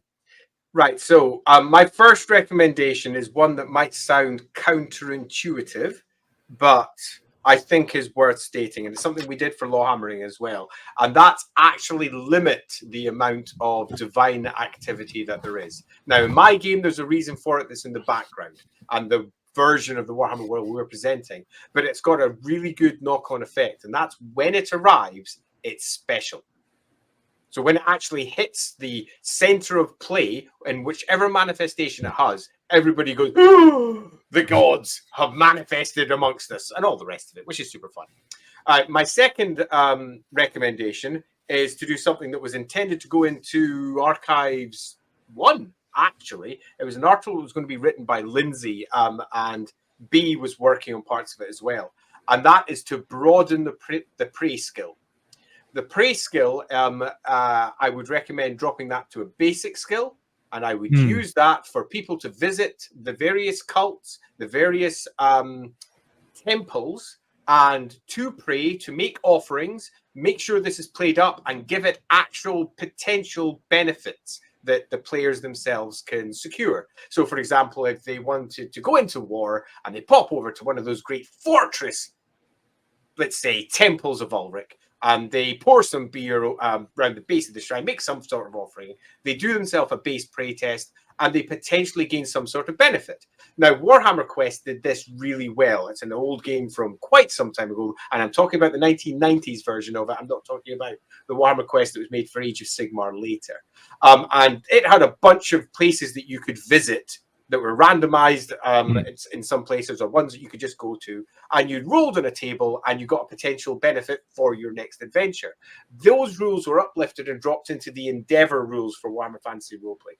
And they were sort of reiterated there, but they were supposed to be a very small part of a far larger starting point. And all of the cults should have their own Endeavor basically dropped in for making offerings, for going over and getting yourself some form of benefit for visiting those places. Whenever your human character wants to do something, there is almost certainly a god related to that. They're in a polytheistic society. They would almost certainly go and make some offerings if it's an important event. They would be going, not just the religious characters, not just that I'm the priest of Sigmar, I'm going to pray at the temple. Everybody goes to Thrall.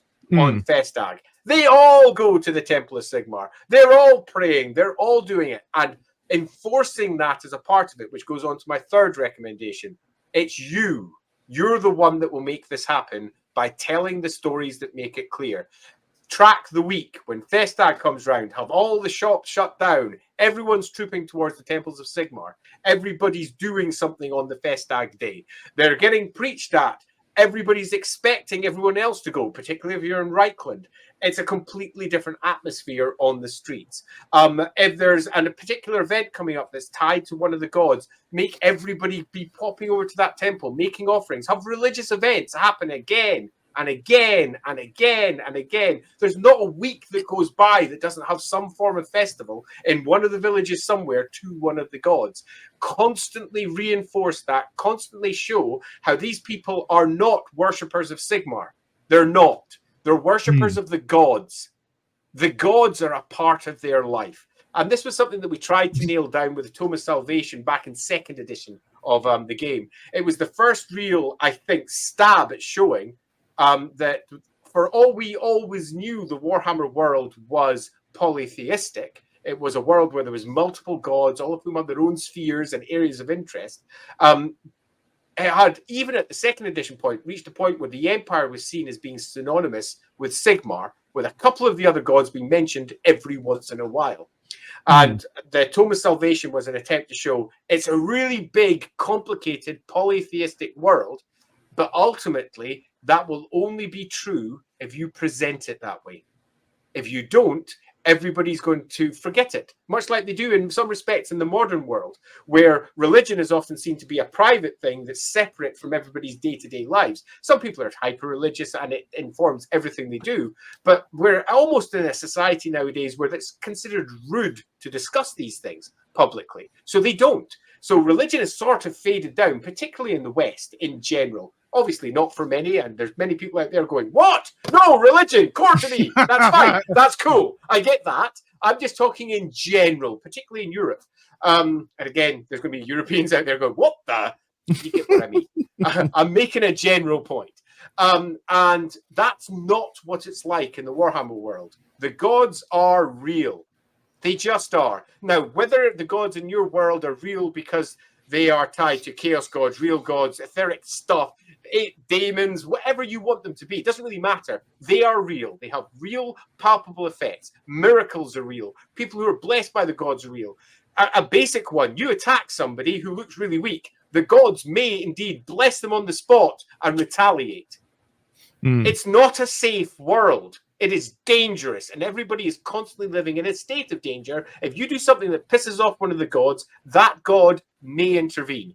And that's something that has often been a core message in some of my games, not this one in particular, where if you do something that clearly is going to annoy one of the gods, stuff happens. Fortune points fail. You fall. You get marked. The cultists of that god start getting annoyed around you because you're marked for one reason or another. The religion is in your hands. Yeah, and kind of to stack on top of that, another thing that's really important to remember is, especially if you're coming from like a Total War background or even the fantasy battle tabletop background, there are a fuck ton of gods in the Empire. It's not just like, obviously it's not just Sigmar, but it's not even just the big, like the old gods and the new gods. There are tons and tons of local gods and like minor gods that are all over the goddamn place. Like almost every river has a god, every forest has a god, some trees have gods, some fields have gods, because those people have assigned important things to that. So how present you want to make them is kind of up to how much you want to deal with it. But if you're playing it from like a canonical perspective, like just like if you pick up the enemy within, literally one of the first things you deal with when you leave Altdorf is that the boatman is making offerings to Bogan. He's like throwing onions and stuff off the boat to the river god to make sure that he doesn't fuck with the barge, which is important. You don't want to screw over grandfather Bogan or whatever he's if you're passing on his river. It just makes sense. But the thing is that they're real from a canonical perspective. Now, whether or not you're like, well, is that actually God? Well, you know, that's an interesting discussion. But But they do act like gods. They do have power. They do expect offerings. They can be pissed off. And there's all this other stuff you have to deal with. So if you're kind of like, oh, I feel like the chaos gods get all the fun and nobody else does, that isn't the way it should be. That's just the way what you've read so far makes it look like. Yeah, I would add one other small bit. Don't consider the gods that aren't chaos gods to be good guys. They are fickle, mercurial. Some of them are just proper mean. And it's not so much you worship them. What you're doing is you're giving them offerings so they do not pay attention to you. It's quite different to the, oh, I'm praising them and trying to get them to help me. Quite the opposite. You're going to the priest or whomever very much so that they can advise you how to avoid the god's wrath. There's a reason one of the core rules for the divine rules in Warhammer Fantasy Roleplay is God's wrath. And it has literally nothing to do with the fact that they're good guys. All the gods are wrathful in one fashion or another. Use those rules for people beyond just priests. Yeah, I don't think there is a single god in Warhammer that I would describe as purely good. They all have weird issues. Like even Sigmar. Like Sigmar, I mean, you could say he's the most especially Sigmar. Yeah, Sigmar. especially, yeah. But it's like, I think a lot of people sometimes get on the idea of like, oh, this is main character god, therefore good. No. Like, it's like even Shalia, who if you look at it from a distance looks purely good, there are a lot of things that should raise your eyebrows about her. About like, why does she need supplication in order for people to receive her blessings? Why, if she's truly a goddess of healing and mercy, why is she helping lots of people instead of just the people that are being she has to be placated to act. Gods are not, they're not there to like, in D&D you have, with just kind of pulling an example for people are familiar with, you have gods that are actively like good and they are trying to influence the world to be good. Warhammer gods don't care about that. They care about themselves because they have to do things in order to continue to exist. Consider them, if you're looking at a way to try and imagine how they work in your world, a good starting point is to do the thing that everyone tells you shouldn't, and that's to anthropomorphize them. Actually give them motivation. Actually give them something they're going to. Now, normally I would not recommend doing this because, especially in my game, the gods are much more primal. They're much more focused on being almost the epitome of a particular thing. But that's by the by. If you're looking to try and build something that has a feeling of those gods are doing something, you've got to give them something to do. And that a good place to start is strictures. But then you've got to remember that you only really get that for about the first 10, 15 gods in the Warhammer world, where there are literally not just scores, but hundreds of buggers all over the place. And whether they are basically major spirits in your world rather than gods, or whether they're effectively something completely different, doesn't really matter, because it's how the people themselves interact with them. They view them as gods. Yeah, and like think about what they would want. Like, what do they want from people? How do they want people to behave in order to placate them? And you can kind of inform that on like how you want to treat them and how they'd react to what the party's doing. If you're wanting to be active with it, and you're like, oh, there's a god of this river who he wants you to catch fish, and for every fish you're supposed to throw back its eyes. Whatever. And the party doesn't do that. Well, how does he take offense to it? And what is his response? Blah, blah, blah, blah, blah. Yeah. So there's a lot of things there. I strongly recommend you do all of that shit, because it's good fun. Okay, so Hawk asks, does that mean the Empire is not that different from End? Well, I don't think we have a lot of information necessarily on End yet, and it seems that End, there is some really interesting things about how End might take that to some extremes that the Empire used to be like, but the Empire has much more dominant cults now that are actively stomping out the other smaller gods where they can. End may be avoiding that problem, at least for now. Or maybe their gods are significantly nastier if you do not behave, because maybe they have more interesting mortal servants. Who knows? There could be all sorts of reasons, but we also just don't really know anything about End. Yeah, the answer to that is how long's a piece of string. Until there's some specific definitions put down, you can't be certain. I will say, though, that many writers for Warhammer have not really quite grasped the concept of what a polytheistic world is like. So their version of the Empire is often almost single god-centric, or maybe single god-centric with a couple of others mentioned, and that's it. And that's not just because they don't understand polytheism. It's often because many of the authors have never played Warhammer or read any of the books. They're authors who have been brought in for a Black Library novel. They're given a quick summary of away you go, and the editor then tries to resolve any issues that might be outstanding. And that's unfortunate or fortunate, depending on your point of view and depending on the author at hand. But it does mean that the polytheism of the empire is often dropped. Now, how would it compare to, say, modern-day India or some equivalent? I think that's a super interesting question because there'd be many parallels. The empire is absolutely nothing like the Holy Roman Empire, which is one of its primary sources in terms of its historical setup. When you come to its culture and its religion, it's enormously different. It's a proper polytheistic society. And if you view Ind as nothing more than a reflection of, say, for example, India, at various points in its history, you're going to be left with, well, they look very similar. But as we all know, once something gets Warhammerized, it tends to not just dial it up to 11, it laughs at 11 and goes to 112.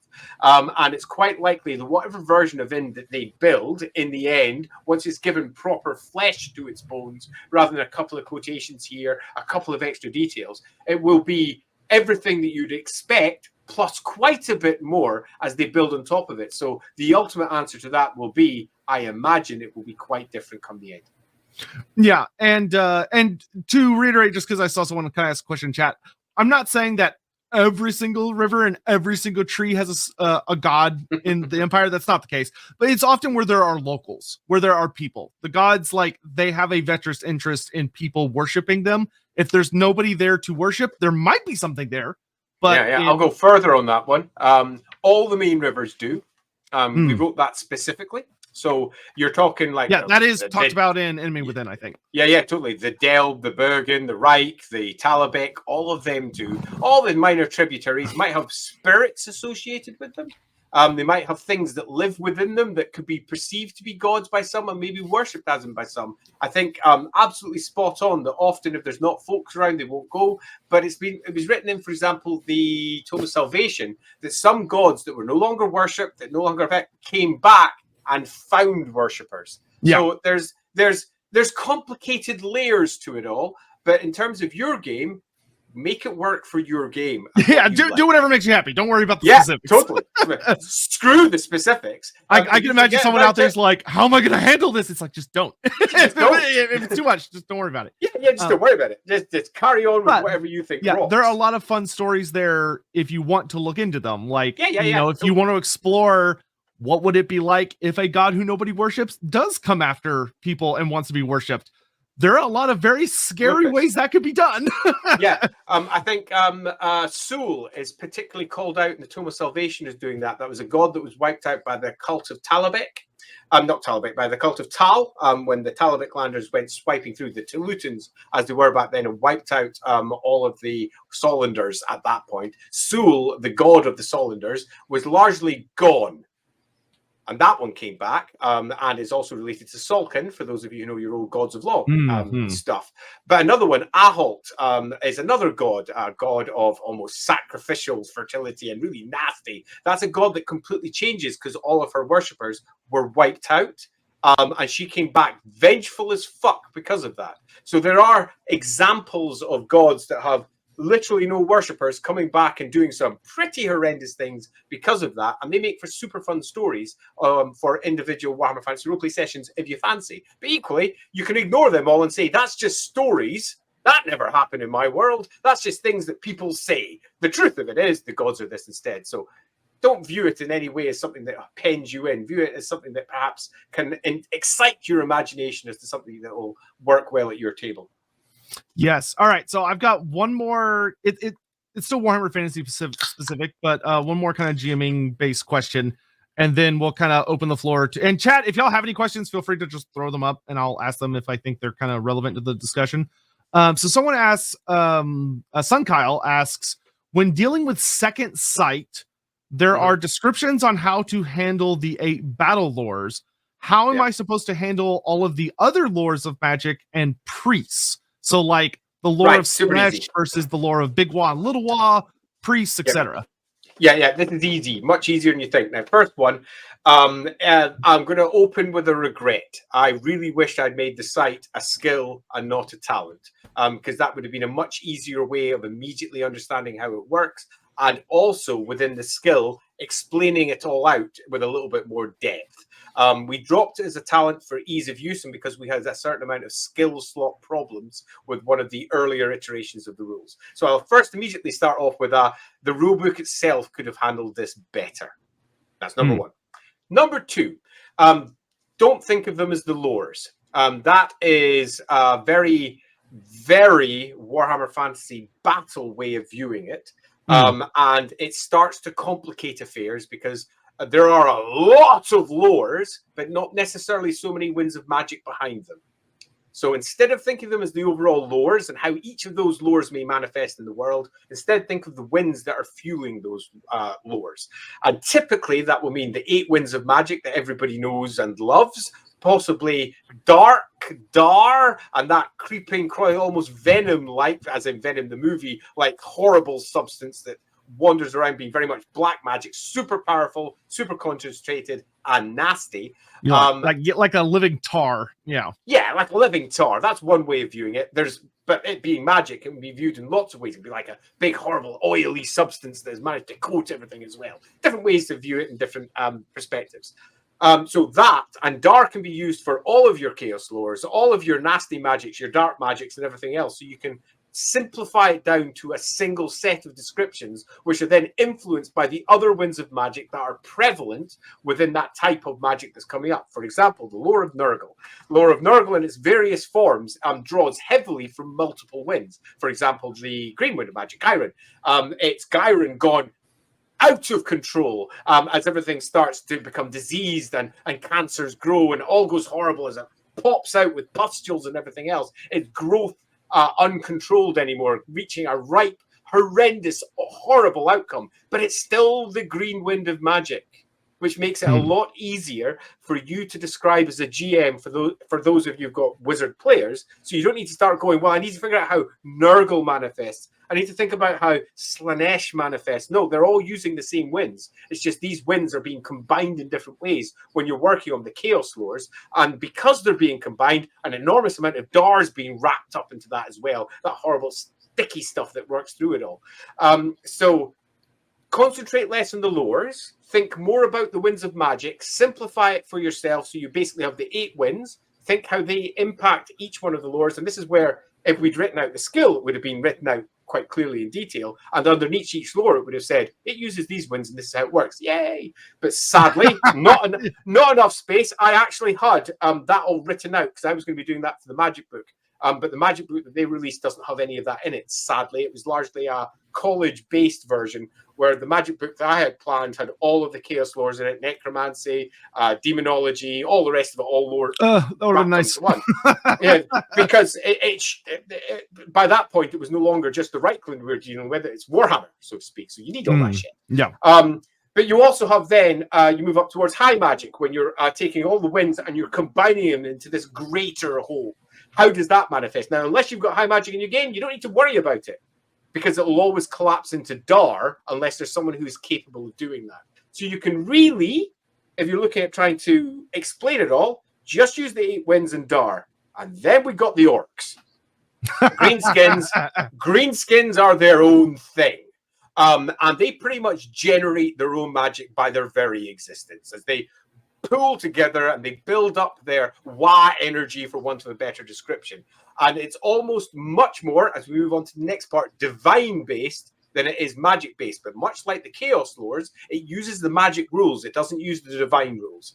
But it means that if you're presenting it as a player, you can present it as a GM, you can present it from both sides, the divine side and the magic side and how it represents. And these are horrible, crackling things. Don't worry about the winds of magic at all. Just describe it in any way that you think the greenskins best work within your system. If you're looking at, say, Skaven, they use the existing winds of magic. Now, they also have this divine nature to a lot of it.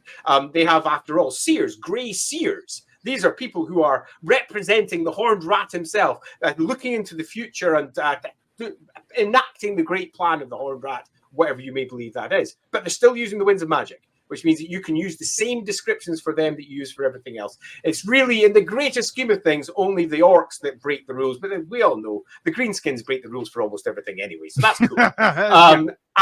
And things like that in the Warhammer world are super important. And by that I mean have things that break the rules. So that means when the wizard starts getting comfortable seeing these 8 winds, them coalescing into Dar, and it all going wrong, and then when they see something that doesn't quite match that, it scares them. Yeah. And that's important, because in Warhammer, you should always have that fear of the unknown, which is easily lost, particularly by people who know the setting really well. They feel like they understand everything. They feel like they know what sort of danger they're in. It's just a freaking orc. I'll be fine. And finding ways to undermine that and to shock players is an important part of being a GM, because it keeps things exciting and interesting. In LAWhammer, we did that to a degree. The demons were much more powerful than people expected when they were encountered. Even the mutants were more powerful than people expected. They were doing things that people didn't expect. And that caused both the players who were playing to go, what the fuck? But it also caused people who were watching the stream People are watching the stream to go, "What the fuck's going on here? I've had this that demon. What the fuck?" Yeah, I've had that reaction many times watching LAWhammer.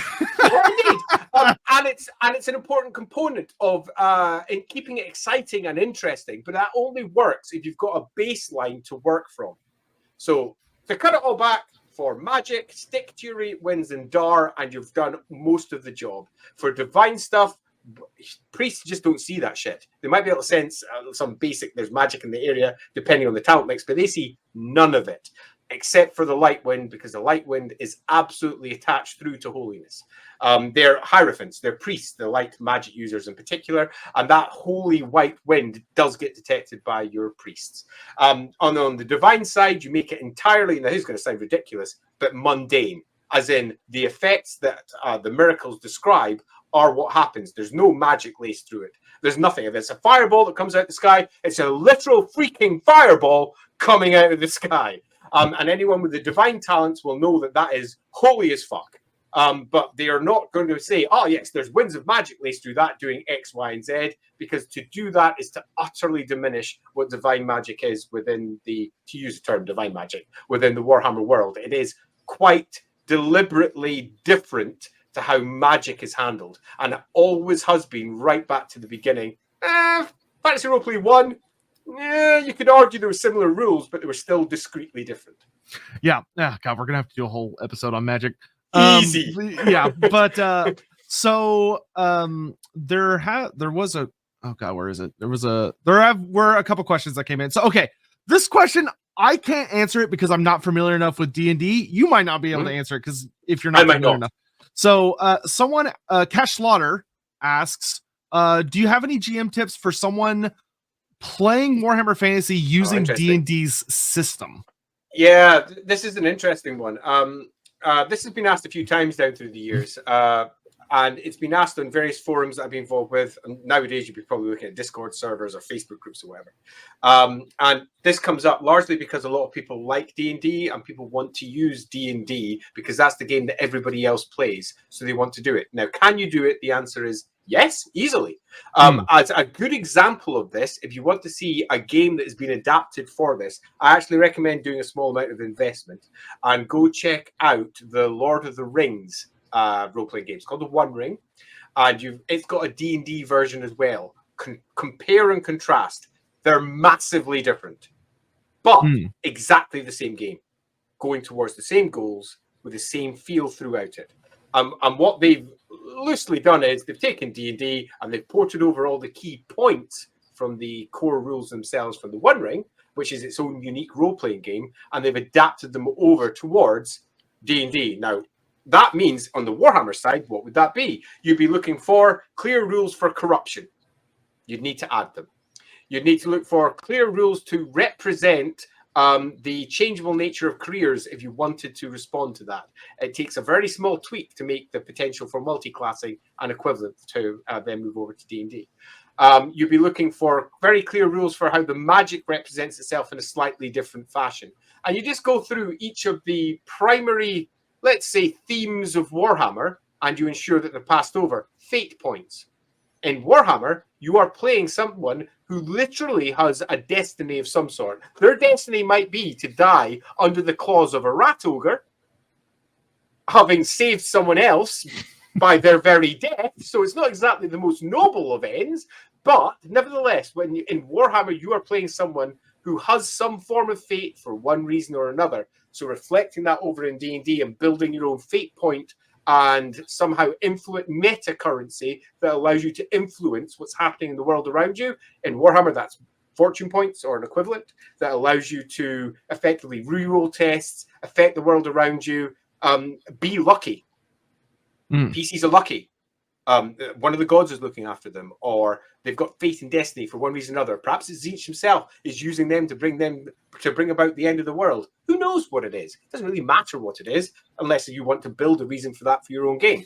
So my general tips would be just use the core rules, add in a good smattering of your own homebrews to represent the Warhammer stuff, and then just play in that world, and you'll find that ultimately, when it comes to role-playing, it doesn't actually matter what system you're using. What matters is that everyone around the table is engaged with that setting and having fun with whatever cool shit hits their way.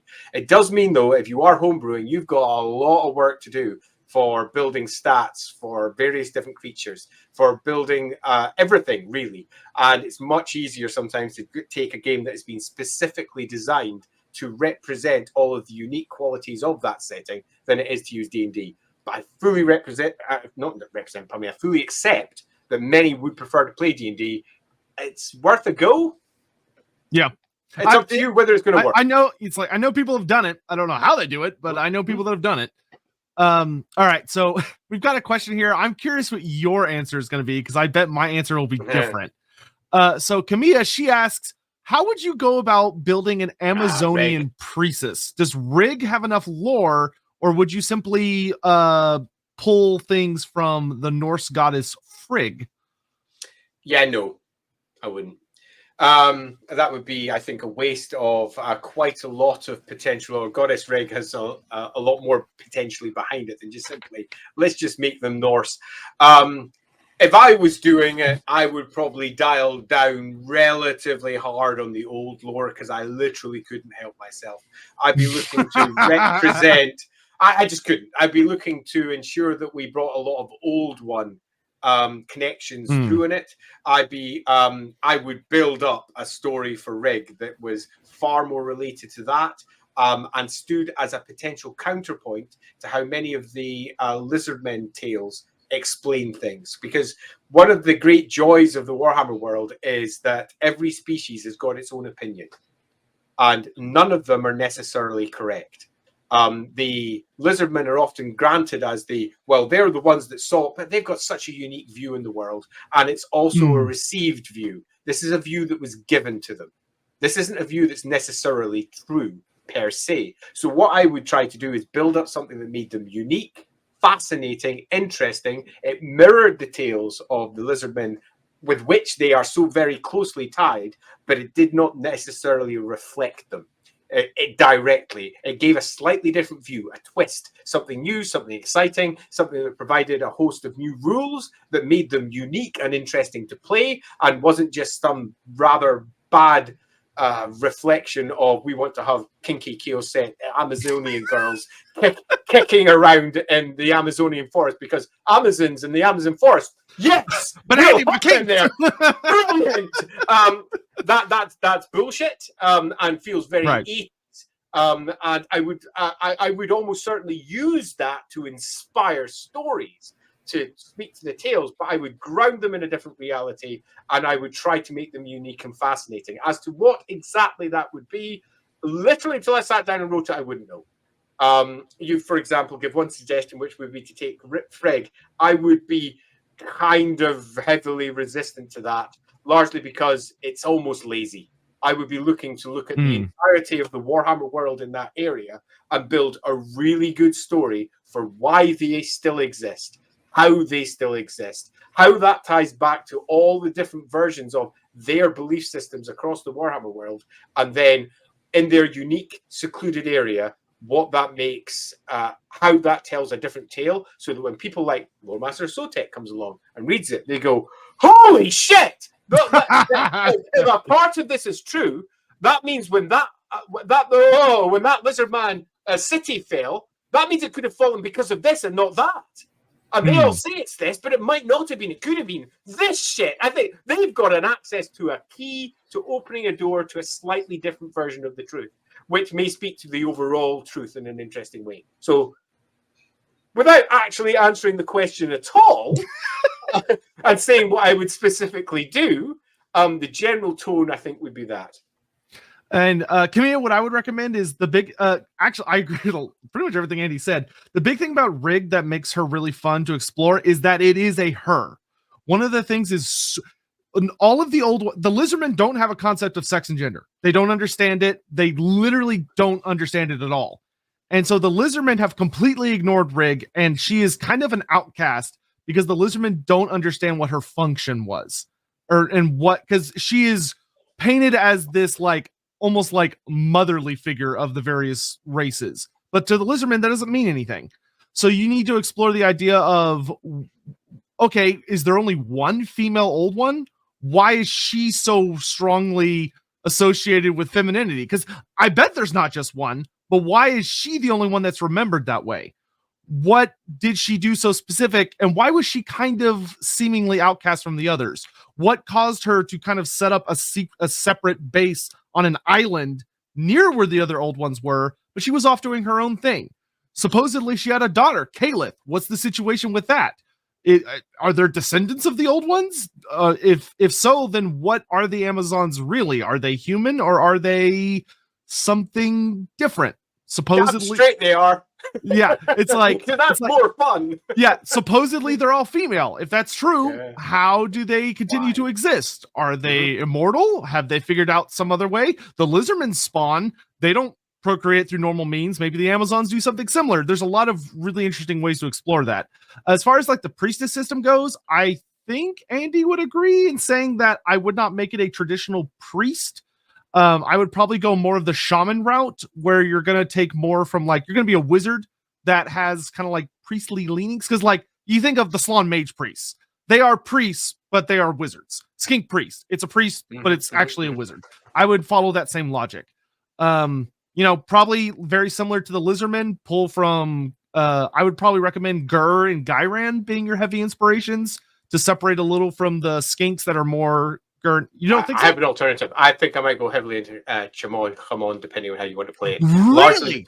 Largely because for me, I would really want to pull on the old one tech. I would lean heavy because I'd want to lean heavily into that old first edition, well, like third edition Warhammer, whatever. But that old feeling for they're quite different on the technological side, and that really just speaks to bringing in a bit of gold magic. And allowing them to potentially build stuff and create stuff that's quite different to everybody else around them, giving them something unique and exciting. But beyond that, agreed 100%. I wouldn't hold back on their. I would not hold back on their like physicality either. They're thriving in Lustria, which is the most dangerous place on the planet outside the realm of chaos. How? Yeah, it's like how are they doing that? Like, you have to think about it. The Lizardmen don't necessarily like them. They have conflicts. They don't get along all the time. Why are they fighting? What are they fighting over? How are they able to trade blows with the Lizardmen? How do they survive chaos invasions? How do they survive the Skaven? Like, they're not immune to these threats. So what do they have that's allowed them to hang in there? And if you think about that, you start to go, oh, they must have some really cool shit. Like, if you have an island, a single island that is full of old one tech, think of everyone that would want that. Why can't they get it? And that, I think, will help lead you on what could be there. Damn straight. In fact, I can't agree more.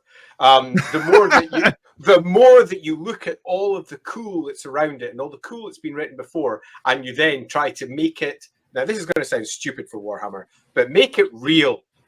Make it make sense for them as an individual community. Ground it within everything that's around it, not just Oh, the lizardmen are there because, as mentioned, the Skaven are also there. There's been demonic attacks. There's been all manner of shit. Fucking vampire coach just up there. There's all manner of shit that they have to deal with. How the hell have they done so?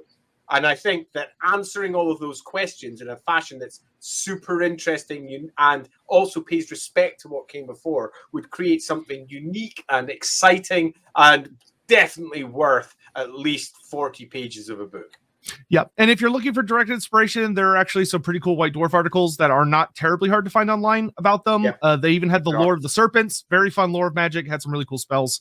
I get I get salty whenever other races steal serpent serpent stuff from the lizardmen because I'm like, no, we have the snake god, leave off. But there's a lot of really, really cool stuff. Like I know Amazons are probably like Cubicle 7 needs to stop being cowards and cover the Amazons. Because like the number one thing I think about is if I were gonna make an Amazon character, I would literally like focus very hard on the concept of Krokgar, of like someone that has Old One tech built into their body and expand on that and see where I could go with it.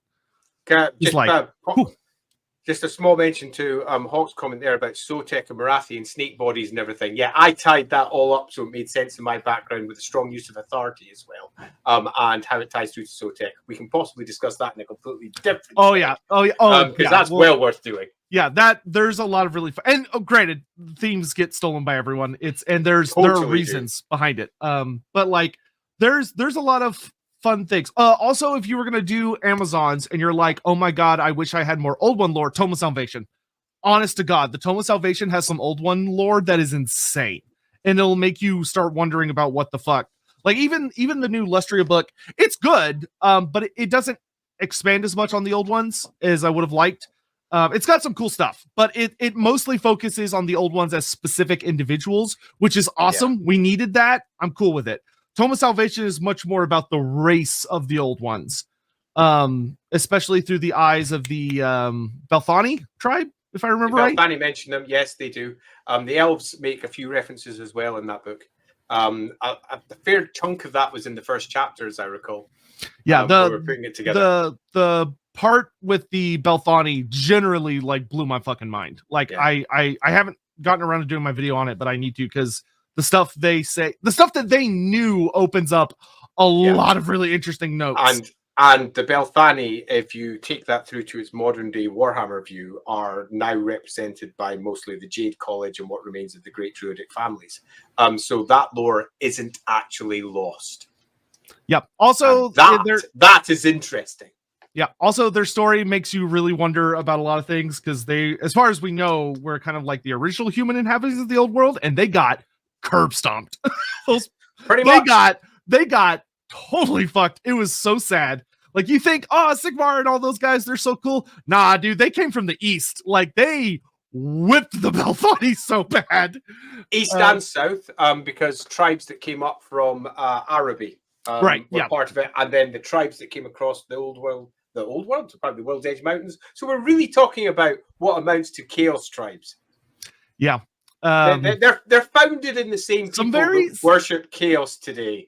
Yeah, a lot of there's a lot of interesting things about like the Eastern Steppes where a lot of humanity originated from, which is very far north. It really is. I wrote that on purpose. Okay, so we're kind of coming up on time. Is there any kind of last minute questions? Can Transformation of Caden be used to turn into any creature? I would, if I were your GM, I would say yes, but I would be very demanding with your cost. Like whatever you're trying to turn into, your casting number could get very big. Yeah, so I'm a bit old school. Whenever I see Transformation of Caden, I just think Manticore. I can't help myself because that's what the spell originally was. That's actually led to some really funny things in the Total War community because they did that version where it gives you a Manticore, and you have those of us like I started playing 6th edition. I'm like, can't we overcast it and get a dragon? Yeah, totally. T-dubs, Andy, do you have a favorite Total War Warhammer faction? No, whichever one I'm playing. I mean, how can you even choose? You know, because you get caught up in one and you're like, yeah,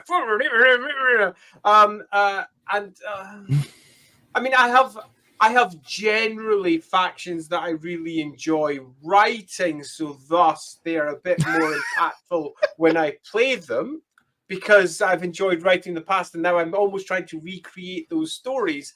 But I think that I would be lying if I actually gave any single one any real power over another. I just love them all for different reasons. It's hard to pick a favorite child. Yeah, it really is. I have individual ones that I prefer, but in terms of playing, no, not at all. Because when I play, I often play to try and find all the little details. Why does the faction work the way that it does? Where does it succeed? Where does it fail? I'm often looking at the mechanics of the game itself. I can't help myself. And I was going to say, and he literally just can't turn off his no, I can't. Analytical brain. They're analyzing it. Just play the game, Andy. And it's really hard to just play the freaking game because I'm too busy picking it apart. So my answer to that one has to be kind of no, sadly. So okay, there's some goofy questions coming. Oh, okay. We did have this question, so I am going to toss this question out.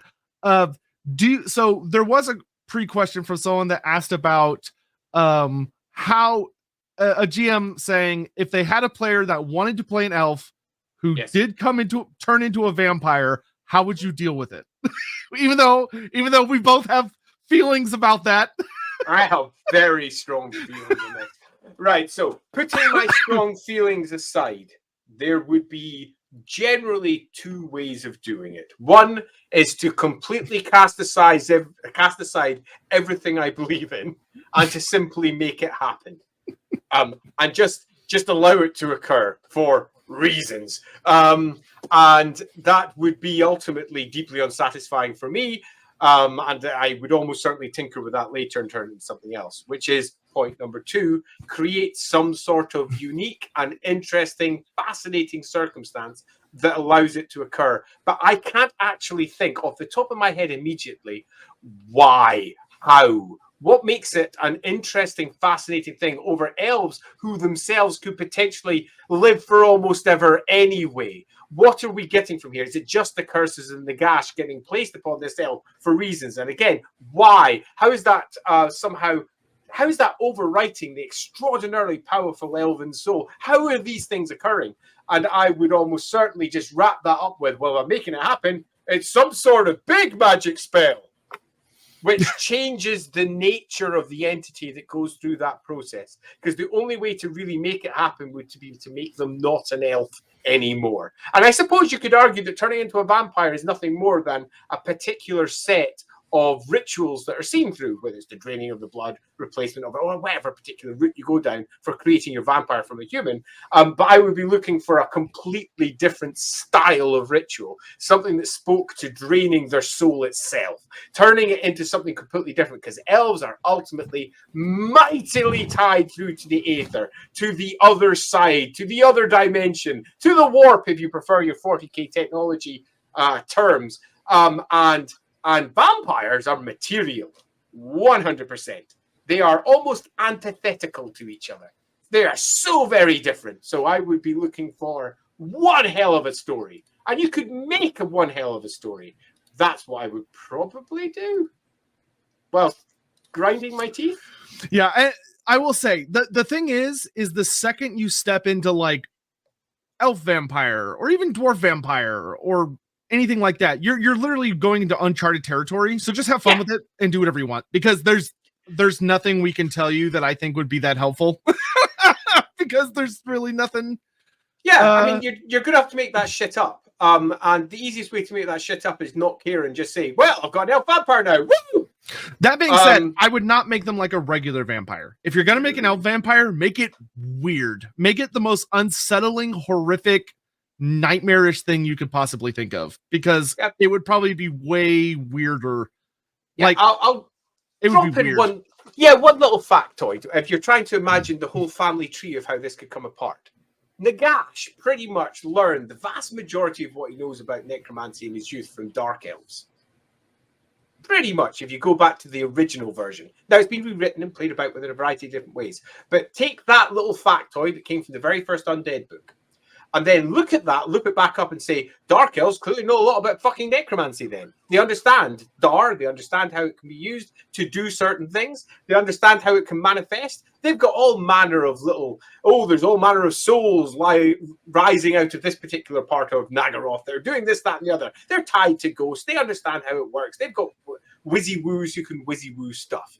So, clearly, they understand the core concepts. Clearly, the High Elves have moved past beyond it. I can't see how what is effectively an ancient elven magic anyway, that has already reached almost the peak of its capability, can in any way be applied to them in an easy vampiric way. So thus, I would have to build something super big and different and exciting and interesting to turn it into something worthwhile to be included.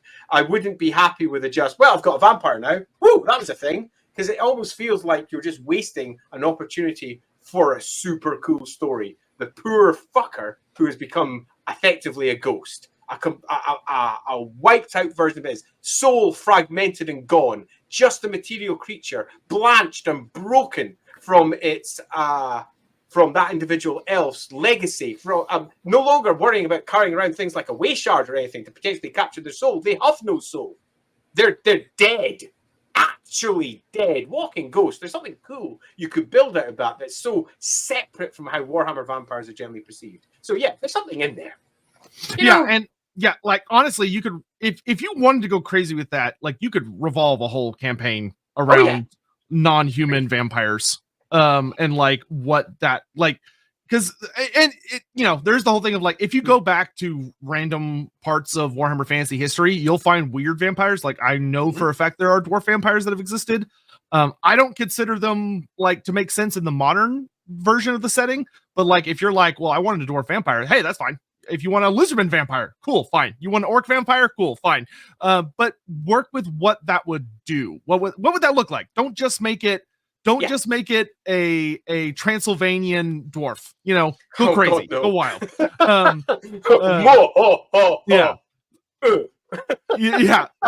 For me, if I was gonna do like an elf vampire, I would do a whole thing about like an elf recreating the elixir that Neferata create, or trying to. So you have this whole thing of they're trying to gather the ingredients and the knowledge. And why are they doing that?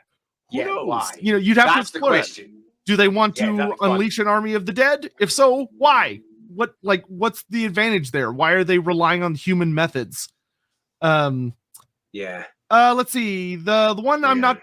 So interest. Okay. The elf that I'm talking about is not one yet, and is trying to stop becoming a vampire. The process was jump-started when he handled the Liber Bubonicus for an extended duration and got a very hungry corruption. So I gave him vampirism. Well, see, that's different. That's different. That's very different, though. Yeah. So in fact, I would be happy to lean into this. Elves don't physically corrupt. Normally, there are examples, the Kala, for example, where they can, but it requires a certain specific set of circumstances. Elves just generally don't, but they do mentally mutate in a variety of different ways, and they can get unholy thirsts, and they could appear to be a vampire because of that through mutation, particularly if they're handling corrupt artifacts. Totally cool. If they're messing around with corrupt shit, it's their own fault, and I think that's wonderful. But are they a vampire by Warhammer terms with a capital V? Are they anything that's related to Nagash? The answer is no. They're a mutant, and they're corrupted. That's a completely different view, and I think that's super cool. I like that a lot more. I thought you meant like Nagash vampire, not has the trait of vampirism. I think that's a lot more interesting. It is, and vampirism often pops up as a mutation on the various random mutation tables that you can get, right the way back to the Realms of Chaos book. There was vampirism in there as well, but it wasn't vampirism. It wasn't. You're not a vampire. It's just you demonstrate the traits of vampirism. Yeah, I will say, if you're doing that in a Lustria campaign, you could have a lot of fun with that elf thinking they're a vampire, and maybe even trying to go to Harken to like learn about it, only to discover they're not one, and they have this other problem. That could be a lot of fun. Yeah, that'd be loads of fun, particularly if the elf in particular is mistaken, just wrong, utterly appalled at what they've become. But that elf, if you were going to look at them from an outside mystical view, would still have a soul a corrupted soul, a potentially corrupting soul, a soul claimed by another god, a soul that potentially Slaanesh will be doing its utmost to get its hands on, because Slaanesh does love a good old elven soul, after all. They're the tastiest of tasty. So there could be some form of conflict that you could build out of that as well, particularly if, say, for example, it was Nurgle that was pestilently causing them to have unsatiated thirsts. There could be something quite fun in that, stories that could be told. And yeah, grabbing the undead into that as well. Just great. Hopefully that answers the general question and gives you some ideas. I think there's a lot you could do there, especially Andy's talked about this a lot, but elves have such like heightened senses.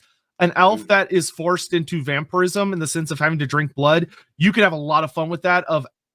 They would probably be very keenly aware of the differences between different kinds of blood, and on top of being disgusted with the fact they have to drink blood, what kind of blood can they palate? Because elves are very sensitive. Yeah, I'll add an extra detail in that. My elves in my game, this is purely for mine, not overall Warhammer lore. Just be clear on that. But my elves are capable of almost tasting the soul that laid within. So when they eat meat, if that animal is well treated, they're aware of it. They can tell what sort of life it potentially had.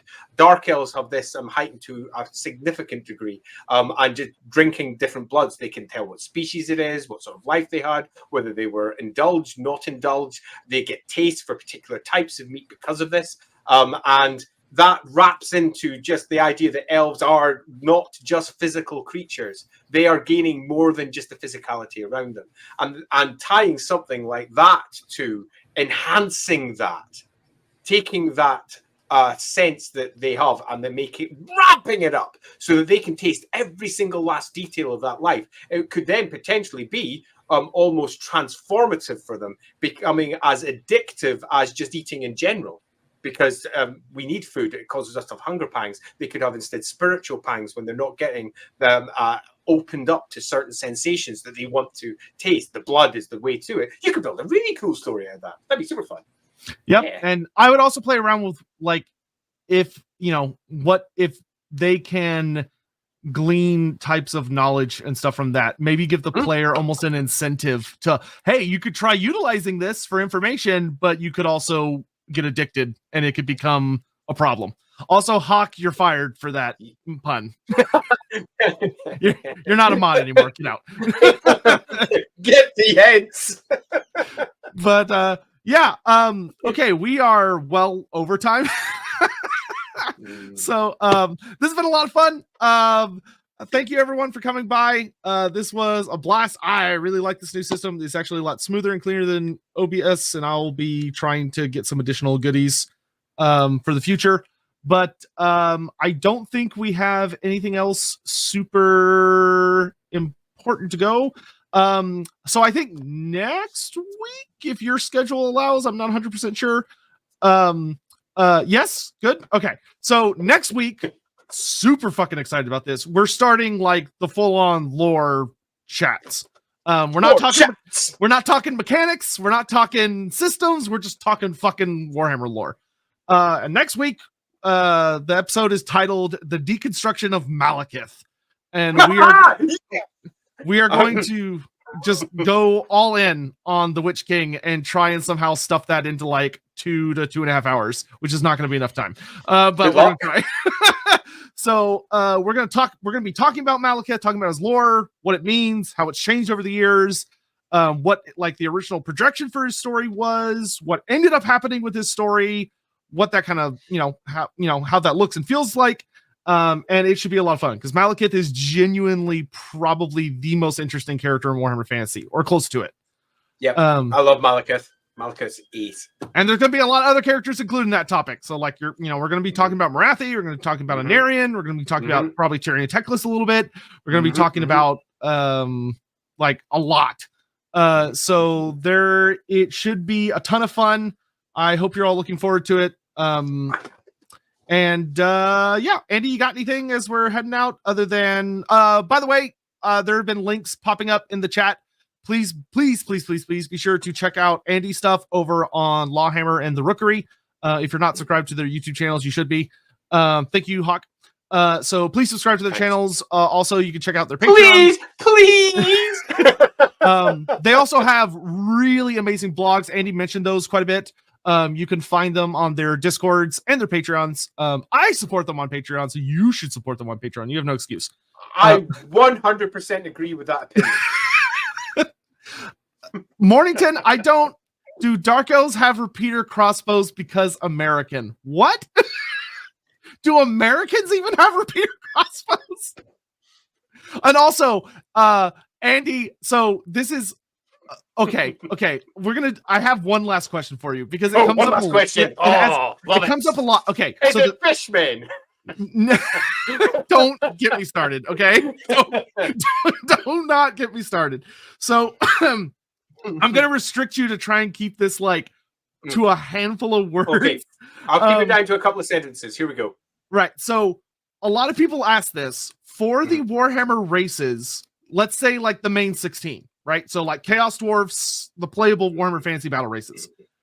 What historical or fantasy thing mainly inspired that said race? So like the Empire, most people would say the Holy Roman Empire. Holy Roman Empire, yes. Because a lot of people get very confused and will think like Dark Elves are Americans or Canadians when that is not correct. No, not at all. So how about I pitch you each race and you okay, just give me each one and I'll give a loose one, but do be aware that before I will add one caveat to it all, and that's that all of them are based on much more than a single thing. Yes. Most of them have been significantly adapted over time and have taken on an entirely new life, but most of them do have a glimmering of a beginnings, which might not necessarily be where you expect. Yeah, so the Empire. Holy Roman Empire. Warriors of Chaos. Conan. Demons of Chaos. Oh, Warriors of Chaos. No, Michael Moorcock. You've got to be fair. Michael Moorcock's Chaos. Demons of Chaos, Michael Moorcock's Chaos again. Okay. Yeah. Skaven. Skaven are actually relatively unique. And I think that trying to say that they're based in any one thing would be a lie, other than Jez Goodwin's genius. Yeah. Skaven are genuinely, I think, one of the most unique things about Warhammer Fantasy, which is why so many people love them. Greenskins. Orcs and Goblins. Yeah, Orcs and Goblins from Tolkien. High Elves. High Elves are a cross between Tolkien and Michael Moorcock. Melnibonians in particular. Dark Elves. Melnibonians. Michael Moorcock. Wood Elves. Tolkien. Wood Elves. Lizardmen. Yeah, we're back to the real world again, plus a whole manner of other cool shit. But yeah, you're looking at Mesoamerica stuff. Okay, awesome. Dwarfs. Dwarfs. Tolkien. Yep. Dwarves. Dwarves. Yeah, that. Is as the inspiration. Chaos Dwarfs. They're based on dwarfs, really, mixed with chaos. They're, again, a relatively unique creation with an awful lot of Assyrian and Middle Eastern influences, which is where you get things like not just the Great Taurus, but the Great African one, the Lamasu. It's a mixture of some Middle Eastern stuff, but mostly it's a unique creation. Awesome. Probably the most obvious faction, funny enough, Bretonnia. Actually, no, because Bretonnia is Arthurian England. They're not really the French version at all anymore. The original Bretonnia was very much based on pre-revolutionary France. So it was that, and then it got turned into King Arthur. And Arthurian legend dominates now. Admittedly, the original romance came from France, so you could argue French, but really, no, it's very much an English version. Yeah, I've watching history videos about Arthurian legend is hilarious. Of like, it's not, they're like, yes, the British king, and then you're like, wait, all these original authors are French. Yeah, they're French, and that's exactly it. But it's about English legend, or indeed legend that they attach to England. Yeah. Tomb Kings. Yeah, Egypt. Yeah. Ancient Egypt. That's super easy, and very little beyond that as well, which is a little surprising.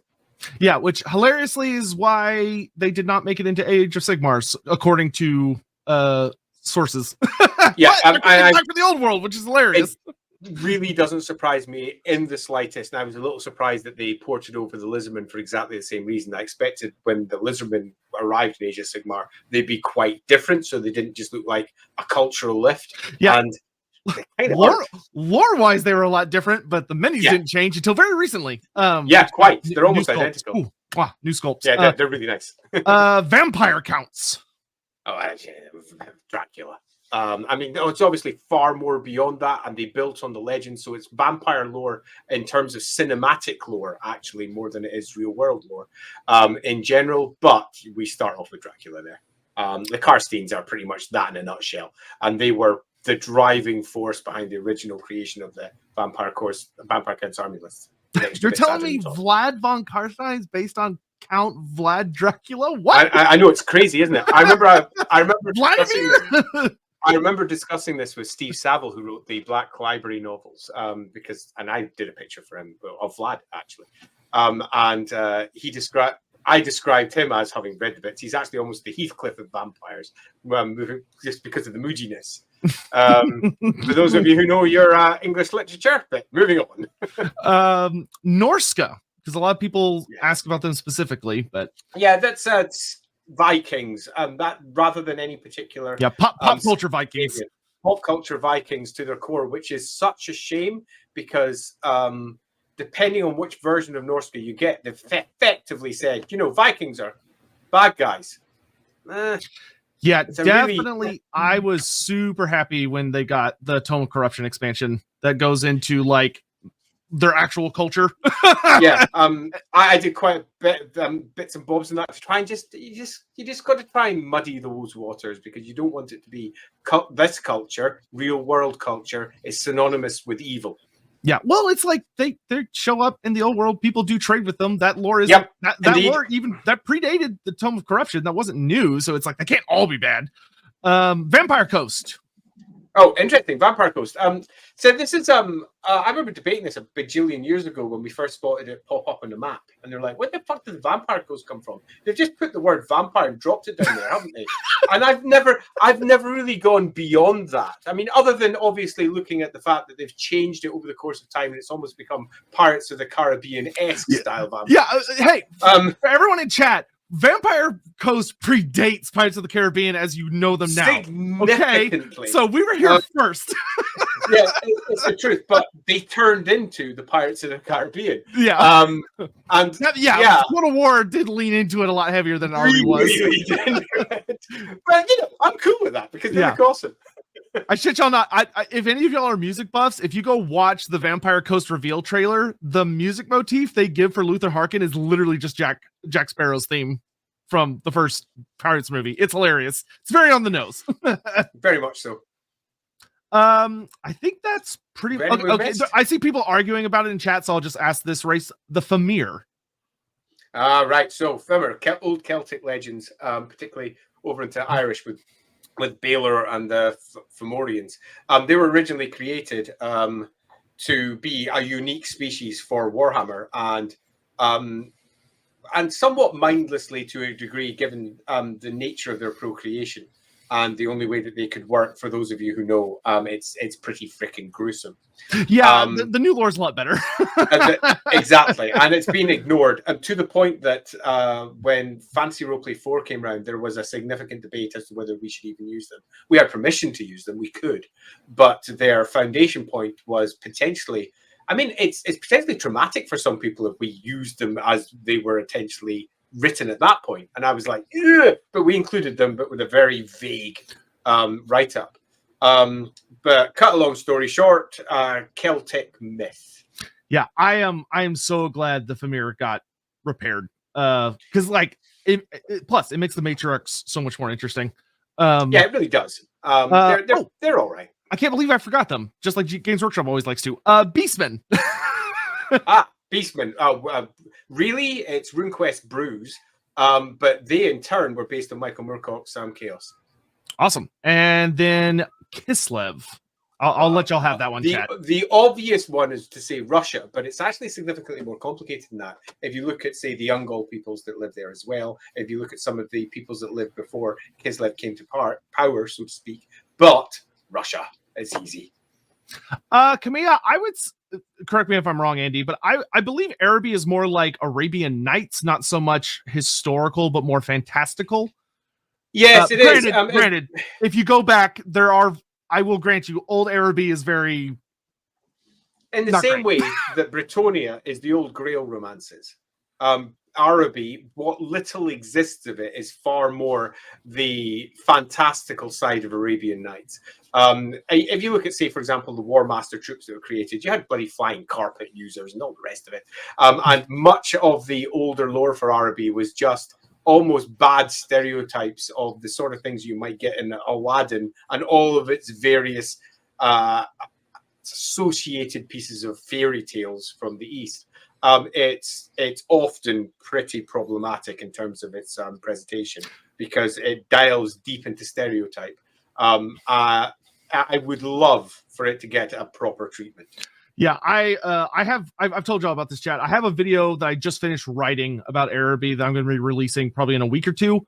And that is something that I addressed in the video. For it to ever be interpreted in Total War, Araby has to have some adjustments made. Not like Warmaster is actually a decent starting place, but there is some changes that have to be made, especially when the really, really old lore, like if you go back far enough, they're like Allah exists, and it's like, yeah, no.